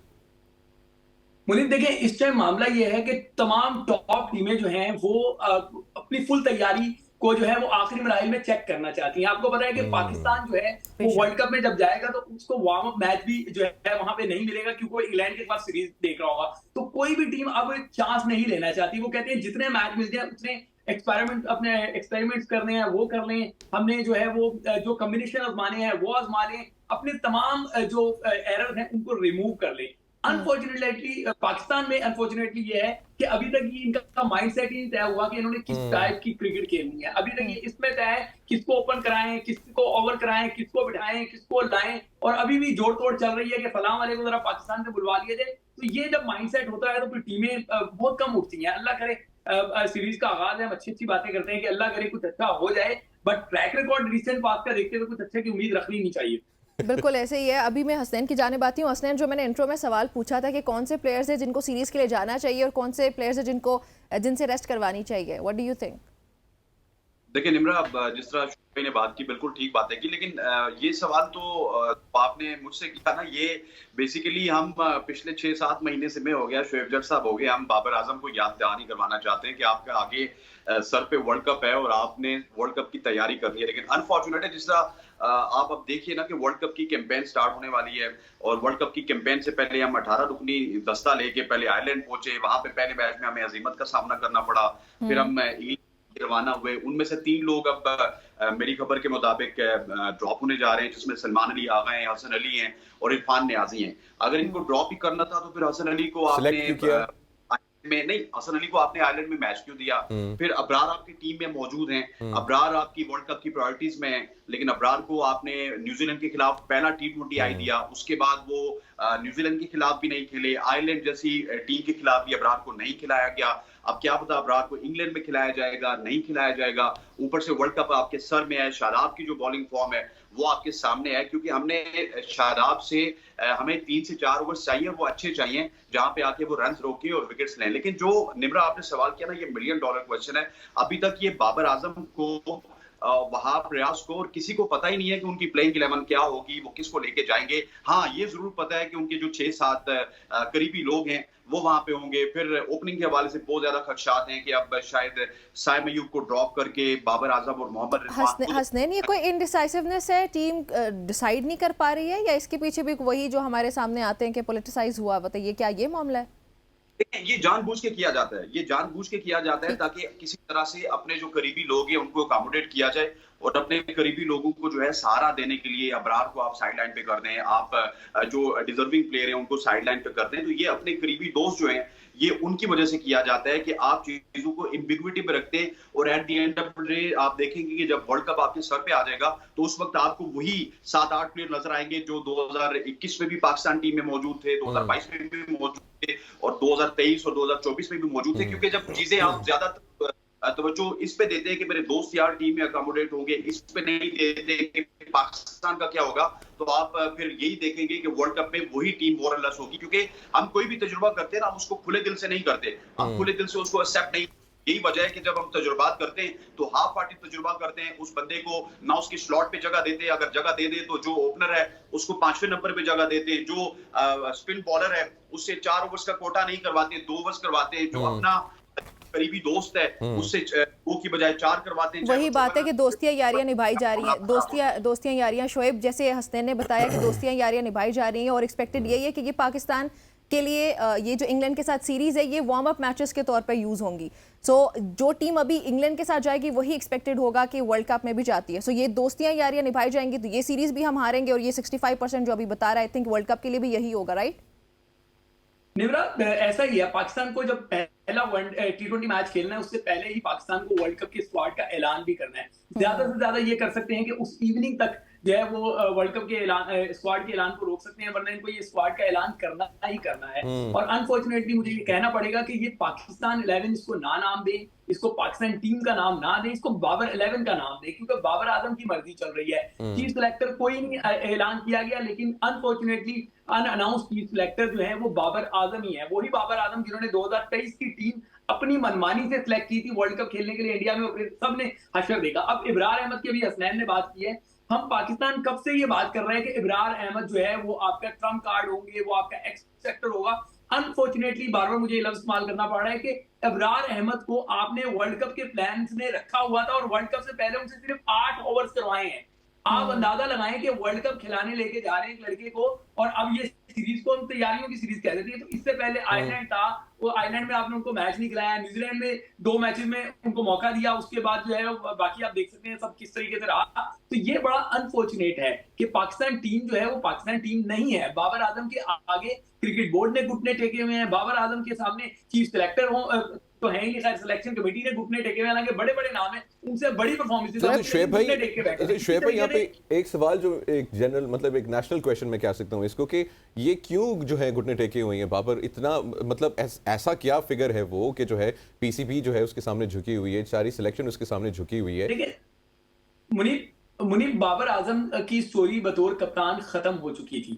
अब जो बाबर आजम आए हैं वो क्रिकेट बोर्ड उनको नहीं लाया बतौर कप्तान, वो कहीं और से कप्तान बनकर आए हैं, कहीं और से। जो हमारी इत्तलात हैं, जो हमारे सोर्सेज ये दावा कर रहे हैं कि बाबर आजम कहीं से फरमाइशी तौर पे जो है वो कप्तान बनाए गए हैं और इसलिए जहां से उनकी फरमाइश आई है, जहां से उनकी सिफारिश आई है, तो फिर तो शोएब ये कहां से आई है फरमाइश और सिफारिश, ये आप जिक्र कर नहीं सकते ऑन एयर हमारे नाज़रीन के लिए? निमरा, मैं तो कर दूंगा लेकिन आपके लिए ज्यादा मुनासिब नहीं होगा। मैं तो कर दूंगा, मुझे क्या है, ठीक है ना, लेकिन प्रॉब्लम होती है कुछ चीजों को हम जो है वो इशारों में ही कर सकते हैं, क्योंकि बेशक ये तो है, जिक्र किया है तो सोर्सेज का ये दावा है। हम देख लेते हैं, देखें ना कि अगर सिलेक्शन कमेटी के चीफ सिलेक्टर का ऐलान नहीं किया गया, ये पहली बार ऐसा हुआ है, वरना पहले तो कभी ऐसा नहीं होता था। पहले हेड कोच एक बार हुए थे कि वही चीफ सिलेक्टर है, अब यहाँ तो कोई मामला ही नहीं है, चीफ सिलेक्टर ही कोई नहीं है। और जिस तरीके से चेयरमैन हो, चाहे वो सिलेक्शन कमेटी के मेंबरान हो, टीम मैनेजमेंट हो, वो बाबर आजम के कमरों में जा जाके मुलाकातें कर रही है, तो इससे पता चलता है कौन ताकत का महवर इस टाइम कौन है।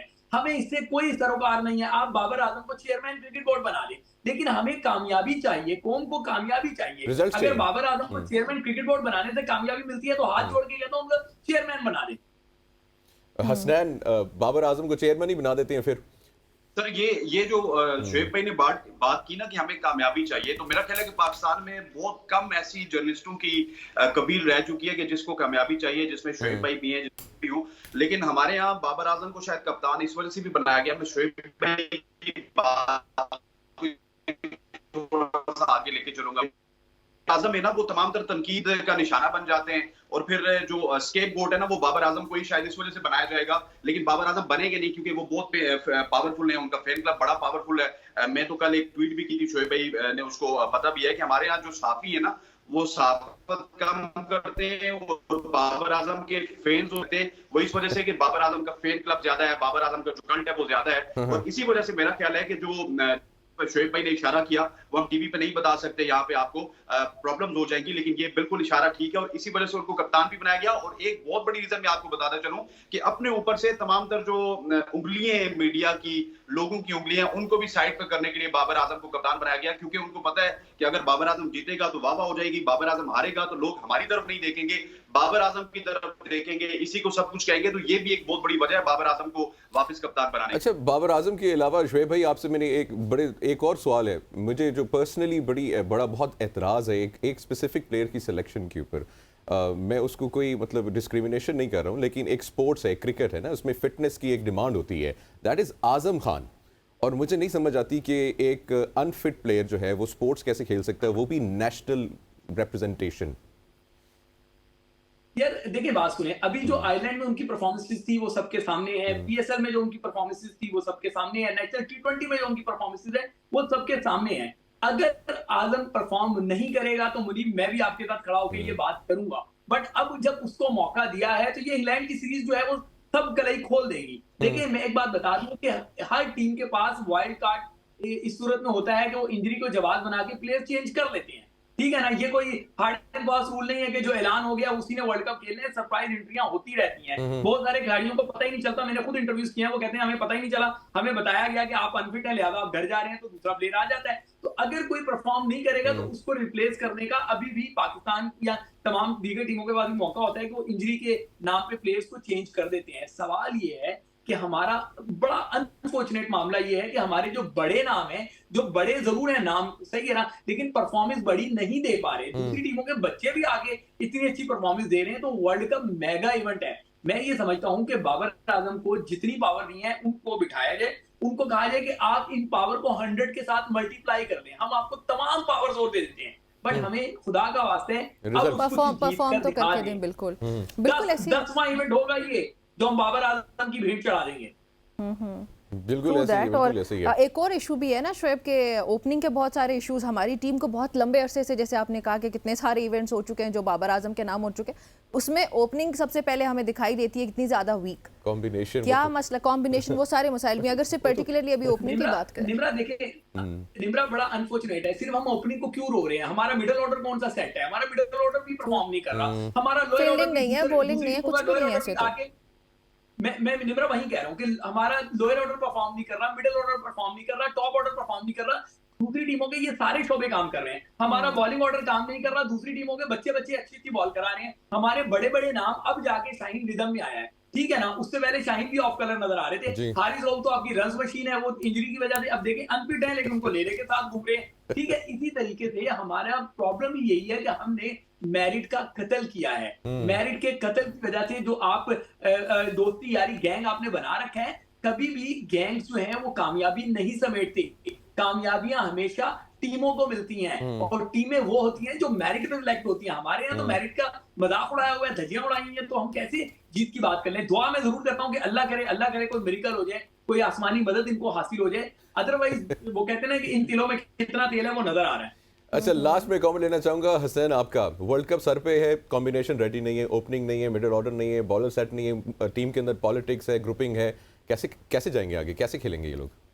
देखिए जिस तरह शोएब भाई ने बताया मुनीब, हमें अपनी नीयत को साफ करना पड़ेगा, नीयत साफ होगी तो उसके बाद हम आगे जाएंगे। जिस तरह निम्रा ने ओपनिंग की बात की, शोएब भाई ने मिडिल ऑर्डर की बात की, फिर उसके बाद लेटर ऑर्डर आपके सामने है, बॉलिंग आपके सामने है, तो जो है ना पाकिस्तान का सिर्फ ये नहीं सोचना कि ये बाबर आजम की टीम है, बाबर आजम के दोस्तों की टीम है, जो बाबर आजम का दोस्त होगा वो आके 4 ओवर्स का कोटा करवाएगा, जो उनका दोस्त होगा वो आके मिडिल ओवर में बैटिंग करेगा, या फिर जो बाबर आजम या रिजवान की बात कर लें तो वो अब सोचिए कि वापस उनको जो है वो एज ए ओपनर लाया जाए। और बहुत सारे लोग ये कहते हैं कि यही सोल्यूशन है, क्योंकि बाबर आजम और रिजवान जो है वो ओपनिंग के अलावा आप उनको कहाँ पे छुपाएंगे।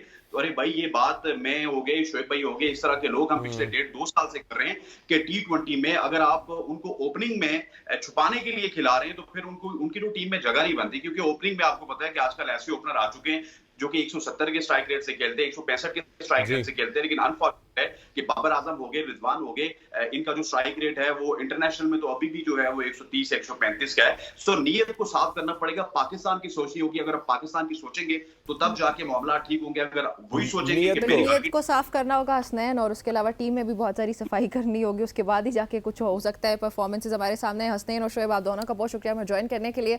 सो इंग्लैंड की सीरीज के लिए आप एक्साइटेड हैं? और ऑलरेडी एक्साइटेड हूँ, बहुत ज़्यादा एक्साइटेड हूँ। अभी विन प्रोबेबिलिटी जो है वो बता रही, मैच स्टार्ट भी नहीं हुआ कि 65% विन प्रोबेबिलिटी इंग्लैंड की है at this moment.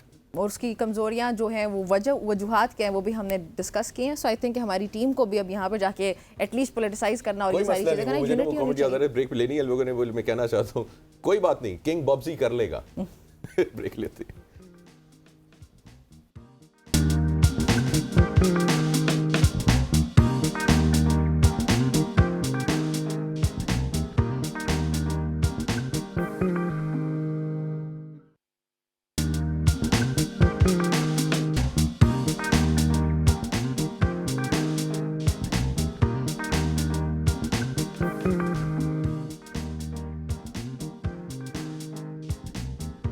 Welcome back ख़वातीन व हज़रात, आप सबको एक बार फिर खुशामदीद कहते हैं सुबह की सोच में। और अब हम जो जिक्र करेंगे दैट इज़ जो पाकिस्तानी स्टूडेंट्स के साथ जो वो एक सलूक और जो एक हमने देखा था कि जो किर्गिस्तान में जो एक वीडियो वायरल थी वायलेंस की, और बहुत सारी रिपोर्ट्स आ रही थी।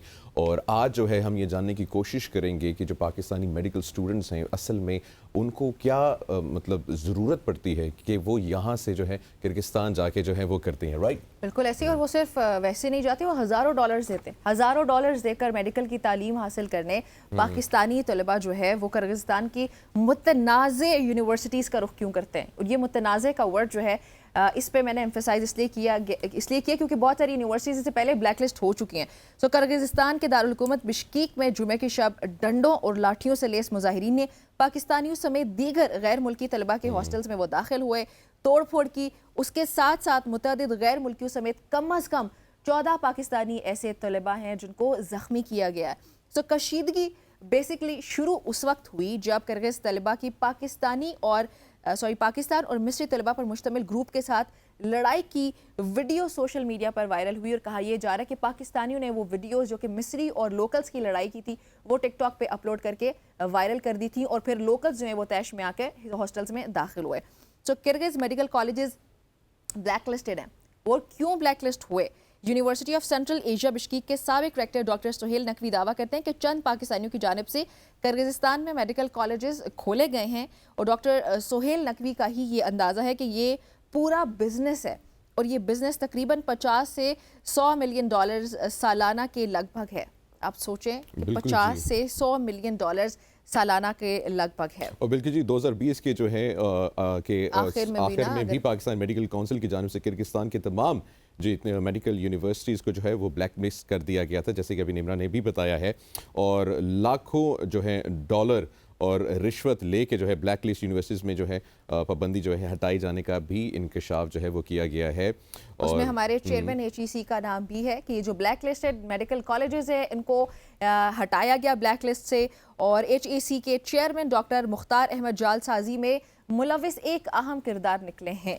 सो मुबैना तौर पर फिलहाल फ़ी तालिब इल्म लाखों रुपए रिश्वत की बस ब्लैक लिस्ट कॉलेज से पाबंदी हटाने का इंकशाफ हुआ है। और एक बड़ी तादाद में, हज़ारों की तादाद में, मतलब अगर करंटली बात करें 12,000 पाकिस्तानी स्टूडेंट्स वहाँ पे मेडिकल की तालीम हासिल करने के लिए जा चुके हैं। तो सोशल मीडिया पर एक जो सारिफ हैं उनका ये कहना है कि इमरान नज़ीर नामी ये यूज़र हैं कि एजुकेशन कंसल्टेंट ने किर्गिस्तान के ब्लैक लिस्ट मेडिकल कॉलेजेस की मंजूरी दिलवाई है। शहबाज शरीफ के साबिका दौर में चेयरमैन HEC के ब्लैक लिस्ट कॉलेजेस से पाबंदी ख़त्म करवाने की दस्तावेजात भी सोशल मीडिया पर कल से वायरल हैं। शहबाज शरीफ के साबिका दौरे हुकूमत अगस्त 2022 में जालसाजी में मुलविस डॉक्टर मुख्तार को चेयरमैन HEC तैनात किया गया। राइट जी, अब ये सारी इतना एक बड़ा स्कैंडल है। बैकग्राउंड है जो हमने आपके साथ शेयर किया ताकि एक बेहतर अंडरस्टैंडिंग हो सके मुकम्मल जो इशू है। अब हमें ज्वाइन किए डॉक्टर बासित साहब ने, और आप स्टूडेंट काउंसलर हैं और कंसल्टेंट हैं, और जो मेजरली काम होता है स्टूडेंट्स को पाकिस्तान से किर्गिस्तान में जो है वो एडमिशन्स करवाना, उनको असिस्ट करना। डॉक्टर साहब को खुशामदीद कहते हैं। डॉक्टर साहब अस्सलाम वालेकुम। जी वालेकुम अस्सलाम। अच्छा डॉक्टर साहब, सबसे पहला जो क्वेश्चन है जो कि अभी हमने अपनी कुछ रिपोर्ट्स में जो है कुछ बैकग्राउंड भी दिया है, दैट इज़ कि किर्गिस्तान ब्लैक लिस्टेड है, लेकिन उसके बावजूद जो है यहाँ से स्टूडेंट्स को जो है वो बाहर भेजा जाता है। इसके बारे में और इसकी क्या सच्चाई है? जी, ये तकरीबन 3 साल पहले किर्गिस्तान को टोटली ब्लैक लिस्ट किया गया था, और जिसकी वजह से स्टूडेंट काफ़ी डिस्टर्ब हुए हैं और स्टूडेंट ने डिफरेंट कंट्रीज़ में जो है ट्रांसफ़र लिया है। बेसिकली मैं कज़ाकिस्तान में रेजिडेंट हूँ, कज़ाकिस्तान की यूनिवर्सिटीज़ के साथ काम करता हूँ। ठीक है। तो किर्गिस्तान को जब ब्लैक लिस्ट किया गया तो ये स्टूडेंट्स ने काफ़ी एहतजाज भी किए इसके बारे में, बट ये कि अनफॉर्चुनेटली उस टाइम पे काफ़ी बच्चों को मूव करना पड़ा वहाँ से। उसके बाद कुछ यूनिवर्सिटीज़ जो थी वो तो ब्लैक लिस्ट से ख़त्म होगी, बट स्टिल आज की डेट के अंदर भी किर्गिस्तान के अंदर काफ़ी ज़्यादा यूनिवर्सिटीज़ हैं जो या तो वो ब्लैक लिस्टेड हैं या फिर ये कि वो पीएमडीसी के पैनल के ऊपर नहीं है। अच्छा, ये ब्लैक लिस्टेड क्यों है? वाओ, सेम जिंक्स क्वेश्चन है। बेसिकली ब्लैक लिस्ट इसलिए कर दिया गया था क्योंकि काफ़ी स्टूडेंट्स की तरफ से कंप्लेन गई थी, और काफ़ी यूनिवर्सिटीज़ जो थी वो फेक यूनिवर्सिटीज़ थी। फेक यूनिवर्सिटी से मतलब ये है कि जैसे मैं अगर किसी फ्लैट पे रह रहा हूँ या किसी छोटी सी बिल्डिंग में रह रहा हूँ तो मैं उसको रजिस्टर कर लेता हूँ एज ए यूनिवर्सिटी के नाम पे, और उसकी डॉक्यूमेंटेशन भेज देता हूँ या किसी और बिल्डिंग को दिखा के उसको रजिस्टर कर लेता हूँ। तो किर्गिस्तान के अंदर इस तरह की काफ़ी यूनिवर्सिटी थी जो फेक जिनकी रजिस्ट्रेशन थी, या ये था कि वो सिर्फ नाम की रजिस्ट्रेशन थी बट वहाँ पे किसी तरह की कोई स्टडी नहीं हो रही थी। अच्छा, ये तो जो जिसकी वजह काउंसलिंग से का अमल होता है ना, ये बहुत इंपॉर्टेंट होता है करियर को चूज करने के टाइम। सो ये जो काउंसलर्स होते हैं इनका भी इसमें बहुत अहम किरदार है। यू एज अ काउंसलर, आप किस तरीके से फिर काउंसल करते हैं स्टूडेंट्स को कि वो किर्गिस्तान जैसे ममालिक में जाएं या ना जाएं? I am little bit confused here.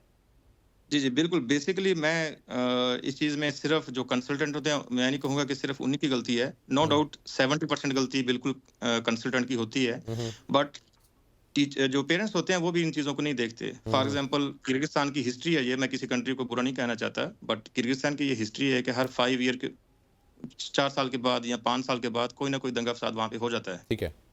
मेरे ख्याल में आपको बड़े अच्छे से याद होगा, कुछ अर्सा पहले अराउंड 4 ईयर या 5 साल पहले एक बच्चा, पाकिस्तानी बच्चे की डेथ भी हो गई थी जिसको। बिल्कुल। तो इस तरह हर 4 to 5 ईयर के बाद कुछ ना कुछ इस तरह का हो जाता है।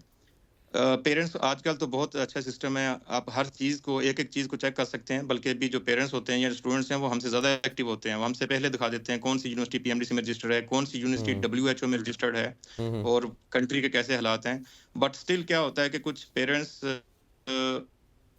जिनके पास कोई पैसे ज्यादा नहीं होते वो देखते हैं कि सबसे सस्ती यूनिवर्सिटी कौन सी है, और आपको पता है कि जैसे एक यूनिवर्सिटी भी सस्ती है। जी अच्छा डॉक्टर साहब, मेरा एक सवाल है, वो ये है क्योंकि आप माशाल्लाह से एक्सटेंसिव एक्सपीरियंस रखते हैं, बहुत अरसे से सालों से ये काम कर रहे हैं, कि ये भी कुछ रूमर्स हैं, रिपोर्ट्स हैं कि कुछ पाकिस्तानी पॉलिटिशियंस हैं जो कि वहाँ पे यूनिवर्सिटीज़ जो हैं ओन करते हैं। मैं पॉलिटिशियन के बारे में तो नहीं कह सकता, बट ये है कि काफ़ी पाकिस्तानी हैं जो ओन करते हैं। उसमें एग्जैक्टली मैंने कोई डॉक्यूमेंट नहीं देखा है इसमें जिसमें किसी पॉलिटिशियन का नाम हो, इसलिए मैं कुछ ये कंफर्म नहीं कह सकता, बट हो सकता है कि पाकिस्तानी तो है। जी एग्जैक्टली, पाकिस्तानी बिल्कुल हैं, ओन करते हैं, उनके शेयर्स हैं उनके अंदर, ओन करते हैं। और बेसिकली यही वो यूनिवर्सिटी है जहाँ पे इशू बनता है। बेसिकली इसी तरह की यूनिवर्सिटीज होती हैं जहाँ पे खुद ओनरशिप होती है और उनका फिर बाद में इशू बन जाता है। अदरवाइज गवर्नमेंट की यूनिवर्सिटी है कगमो, जिसको किर्गिज गवर्नमेंट। एक और सवाल, वो जी पाकिस्तानी ओनरशिप है यूनिवर्सिटीज की, वो कितनी तादाद है जो कि ब्लैक लिस्टेड हैं, जो कि पाकिस्तानी ओन करते हैं बाहर यूनिवर्सिटीज? स्टिल इस टाइम पे जो किर्गिस्तान में अंदर यूनिवर्सिटी हैं, जो मिनिमम जिनका मुझे पता है वो अराउंड 5 to 7 यूनिवर्सिटीज हैं जिनको जो पीएमडीसी की लिस्ट के अंदर नहीं है। ठीक है, यानी पीएमडीसी के लिस्ट के अंदर नहीं है, बट स्टिल वहाँ पे पाकिस्तानी स्टूडेंट हैं। अब वो कैसे हैं, क्यों हैं, किस बेस पे चले गए हैं, और सेकंड ये भी नहीं है कि वो पहले थी और उनको निकाल दिया गया, ऐसा भी कुछ नहीं है। बट ये है कि वो लिस्ट के अंदर नहीं है और स्टूडेंट वहाँ पे स्टडी कर रहे हैं और लोग उनको लेके जा रहे हैं। अच्छा, ये तो आपने 5 और 7 यूनिवर्सिटीज का बताएं जो कि पीएमडीसी से अप्रूव नहीं है, उनकी लिस्ट में नहीं है, ठीक है जी, लेकिन ये हम लोग ओन करते हैं, कुछ पाकिस्तानी हैं जो कि ओन करते हैं। आई एम श्योर ऐसी और भी ब्लैक लिस्टेड यूनिवर्सिटीज होंगी जो कि पाकिस्तानी ओन करते हैं, जिनको लिस्ट में दिलवाया गया है यहाँ पे पीएमडीसी की, उसकी तादाद बता सकते हैं? बेसिकली किर्गिस्तान को ही ब्लैक लिस्ट कर दिया गया था। आप इस चीज को थोड़ा समझे, किर्गिस्तान को ही ब्लैक लिस्ट कर दिया गया था। मीन्स के किर्गिस्तान के अंदर कोई भी स्टूडेंट जो है वो नहीं जाएगा। ये 2021 या 22 में एग्जैक्ट अभी मुझे याद नहीं है। तो उसके बाद फिर री-वेरिफिकेशन हुई और डॉक्यूमेंटेशन वापस दिए गए। अब उसके बाद फिर कैसा वो सारा प्रोसेस बड़ा मुश्किल है, इतना इजी प्रोसेस नहीं है। सेकंड ये कि जब वो ब्लैक लिस्ट किया गया तो उसके अंदर क्लियर गाइडलाइन आई कि इस गाइडलाइन के ऊपर जो यूनिवर्सिटी चलेगी उसको हम ओके करेंगे। उस गाइडलाइन में सबसे जो इम्पोर्टेंट चीज और मेन चीज थी और जो अच्छी चीज थी जिसको मैं एडमायर करता हूँ वो ये थी कि उस यूनिवर्सिटी के अंदर लोकल स्टूडेंट भी पढ़ने चाहिए और फॉरेन स्टूडेंट भी पढ़ने चाहिए। फॉर एग्जांपल अगर कोई पाकिस्तान से स्टूडेंट आ रहा है उसका सिलेबस और जो लोकल स्टूडेंट है उसका सिलेबस सेम होना चाहिए। बट अनफॉर्चुनेटली इस चीज को, जहां तक मुझे इन्फॉर्मेशन है, स्टिल इस चीज को इस चीज को नहीं फॉलो नहीं किया जा रहा। बट स्टिल कुछ यूनिवर्सिटी जो थी अभी वो पीएमडीसी के लिस्ट में हैं और अप्रूव्ड है पीएमडीसी से और बच्चे वहां पे जा रहे हैं। ये हमने कल ब्रेकिंग भी चलाई थी, अगर आपको याद हो, एचईसी चेयरमैन वाली जो है उनके बारे में कि वो जी रिश्वत लेके जो है डी लिस्ट कर रहे हैं, बल्कि लिस्ट में शामिल कर रहे हैं, सॉरी, जो कॉलेजेस हैं, यूनिवर्सिटीज हैं, ब्लैक लिस्टेड वो शामिल कर रहे हैं। जी बिल्कुल, इस तरह की न्यूज़ है। और सेकंड, अगर आप ज़ाहिर फेसबुक वगैरह सोशल मीडिया यूज़ करते होंगे तो अभी रिसेंटली आई थिंक इन जनवरी या फरवरी में नई लिस्ट आई थी पीएमडीसी की। तो उसमें जो बच्चे पढ़ रहे थे उन यूनिवर्सिटीज़ में जो लिस्टेड नहीं है पीएमडीसी में, उन बच्चों ने कमेंट्स किए हैं कि ये हमारी यूनिवर्सिटी क्यों नहीं आई पीएमडीसी के अंदर। तो जो कुछ कंसल्टेंट थे, मुझे अभी एग्जैक्टली नाम याद नहीं है क्योंकि मेरे पास उनके स्क्रीनशॉट नहीं है, अदरवाइज मैं आपको स्क्रीनशॉट शेयर कर लेता। ठीक है। तो उसमें कुछ कंसल्टेंट थे, उन्होंने उसमें डॉलर का निशान बना के भेजा कि कोई टेंशन वाली बात नहीं है, हो जाएगा। अच्छा, यानी इट मीन्स कि ये चीज़ कोई छुपी हुई नहीं है। हो सकता है, मैं नहीं कह रहा कि ये ऐसे होता होगा, बट ये है कि कंसल्टेंट ये चीज़ बिल्कुल बोलते हैं, जो यानी कि वहाँ पे बैठे हुए हैं जिनकी यूनिवर्सिटीज़ पीएमडीसी की लिस्ट में नहीं है, वो यही कहते हैं कि हम इसको करवा लेंगे।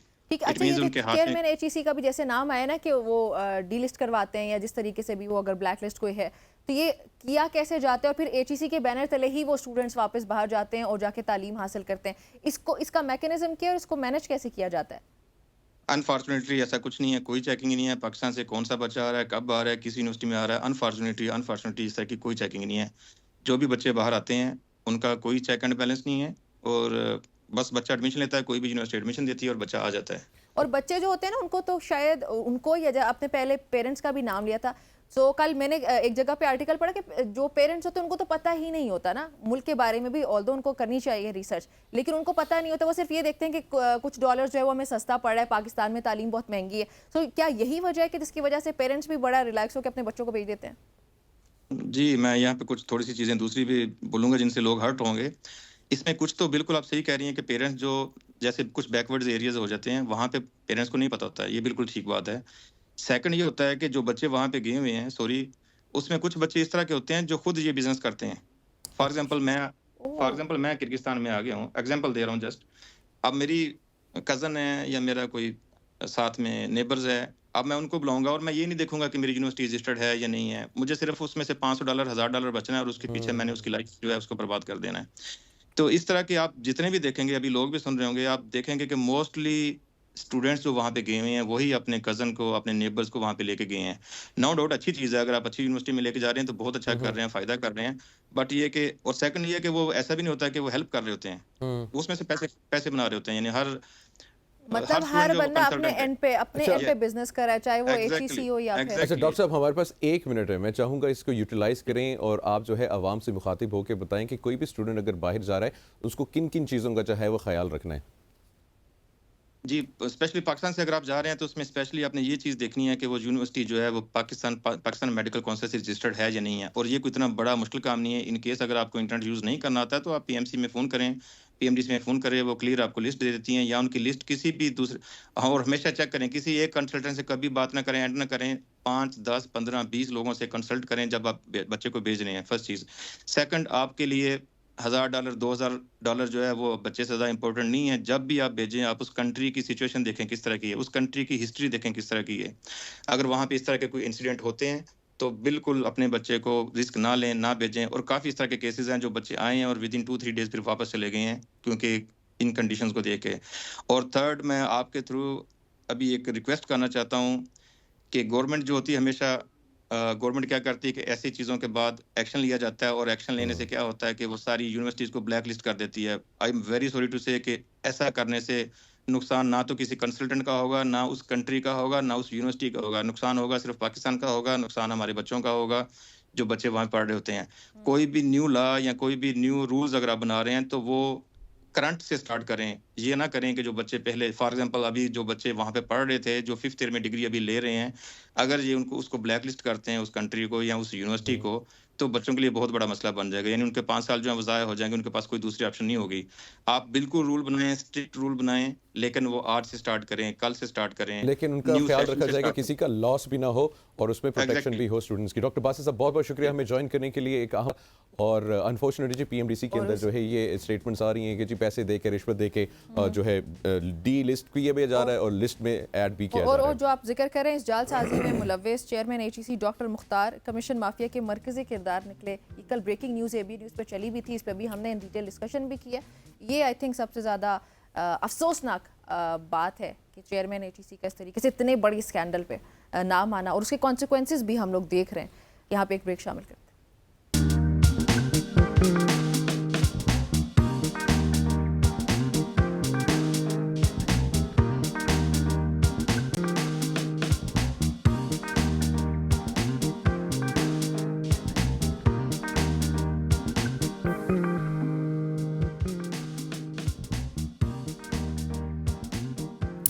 Welcome back everybody. Voice of America में 7 लाख बच्चों में से वाहिद पाकिस्तानी की सिलेक्शन हुई है और इसमें 35 ममालिक के बच्चों में से पाकिस्तान के अब्दुल्ला रियाज ने दूसरी पोजीशन हासिल की है। हमारे लिए बहुत अच्छी खबर है और वॉइस ऑफ अमेरिका की सहाफ़त की इस डिग्री में अब्दुल्ला रियाज को काफ़ी मुश्किलात का ऑब्वियसली सामना करना पड़ा, लेकिन इस सफ़र में कामयाबी कैसे हासिल हुई इस हवाले से उनसे खुद ही जानते हैं। राइट, बिल्कुल जी, उनको वेलकम करते हैं अब्दुल्ला रियाज मुगल। अस्सलाम वालेकुम अब्दुल्ला, कैसे हैं आप? वालेकुम अस्सलाम, अल्हम्दुलिल्लाह, आप बताएं। अल्लाह का शुक्र है। और हमें इन स्टूडियो भी ज्वाइन किया ज़मान मुगल साहब ने, हमारे सीनियर रिपोर्टर, उन्होंने भी शामिल किया। ज़मान साहब अस्सलाम वालेकुम, गुड मॉर्निंग। वालेकुम अस्सलाम। ऑलराइट जी, अब्दुल्ला माशाल्लाह से आप एक स्टार बन गए हैं इतनी यंग एज में और इतनी कामयाबी आपने हासिल की है। माशाल्लाह से पाकिस्तान का नाम भी आपने रोशन किया, अपनी फैमिली का भी, अपना भी। सबसे पहले बताएं, हाउ डू यू फील?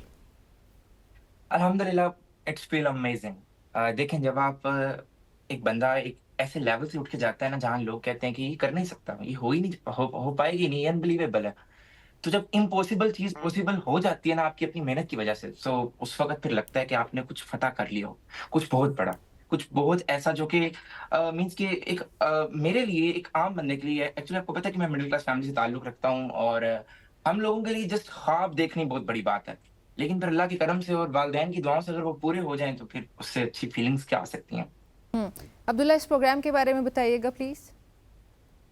अच्छा, यूनिवर्सिटी ऑफ मलाया के बारे में पूछना चाह रहे हैं आप? जी जी, जो आपने पार्टिसिपेट किया और जो आपने दूसरी पोजीशन हासिल की है, ओवरऑल आपका एक्सपीरियंस क्या था?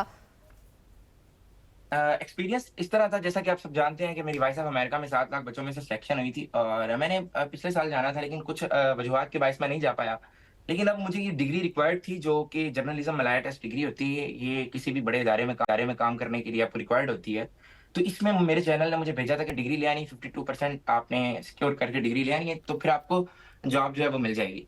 मैं जिस दिन पहले दिन यहाँ आया था, देखिए मैं आप पूरी लिस्ट चेक करी, उनमें बड़े बड़े सहाफी हैं, लेकिन अल्हम्दुलिल्लाह एक वाइद मैं हूँ जिसकी 18 साल एज है, वो एज में भी मुझसे बड़े हैं और एक्सपीरियंस में भी।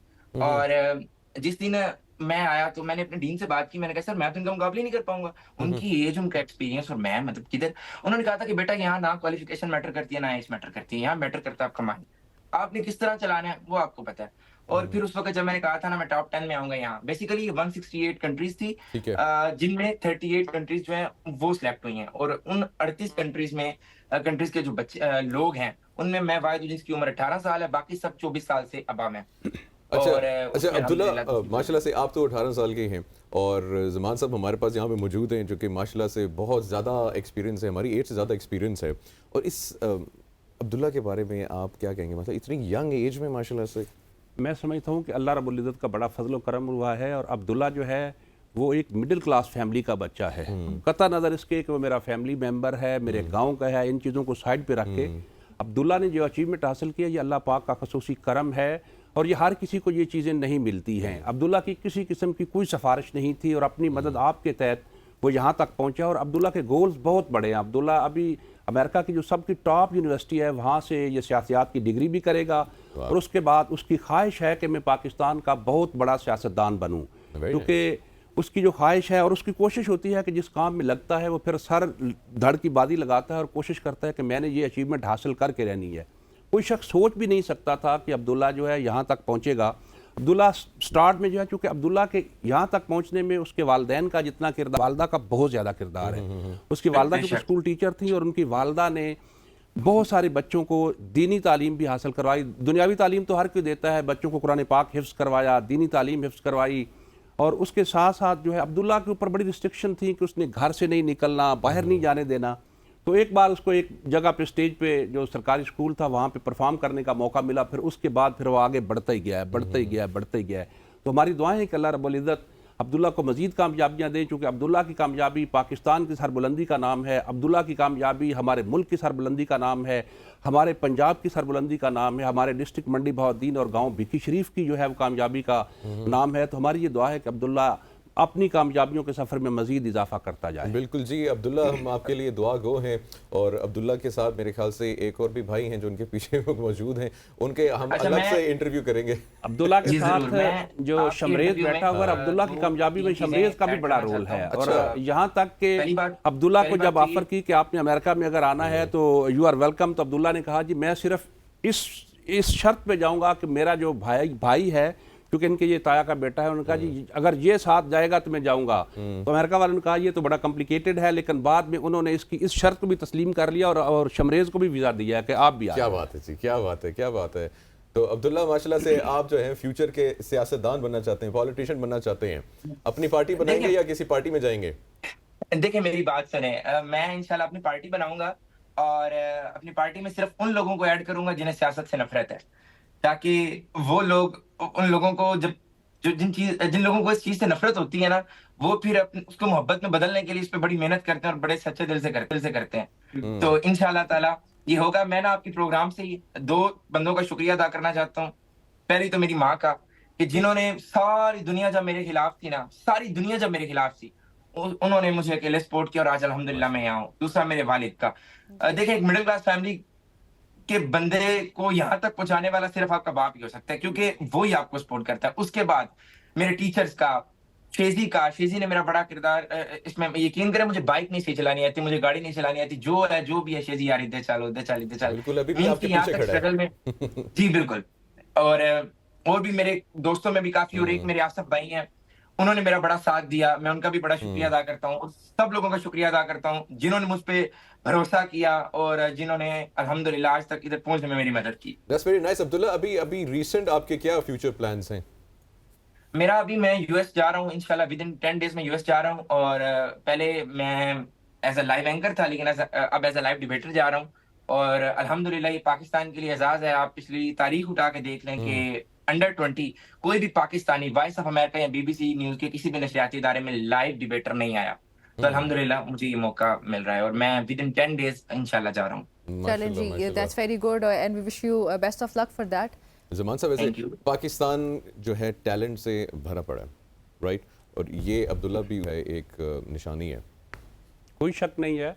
मैंने तो पहले अर्ज़ किया कि हमारे मुल्क में टैलेंट की कमी नहीं है, सिर्फ यह है कि टैलेंट को पॉलिश करने की ज़रूरत है। अगर हमारे हुक्मरान ऐसे इदारे बनाएं कि जो बच्चे टैलेंटेड हैं उनको पॉलिश करें, तो हमारे मुल्क में टैलेंट की कमी नहीं है। वो कोई भी शोबा आप देखते हैं तो वहाँ पे टैलेंट मौजूद है। इवन क्रिकेट है, हॉकी है, फुटबॉल है, एजुकेशन है, हर डिपार्टमेंट में टैलेंट मौजूद है।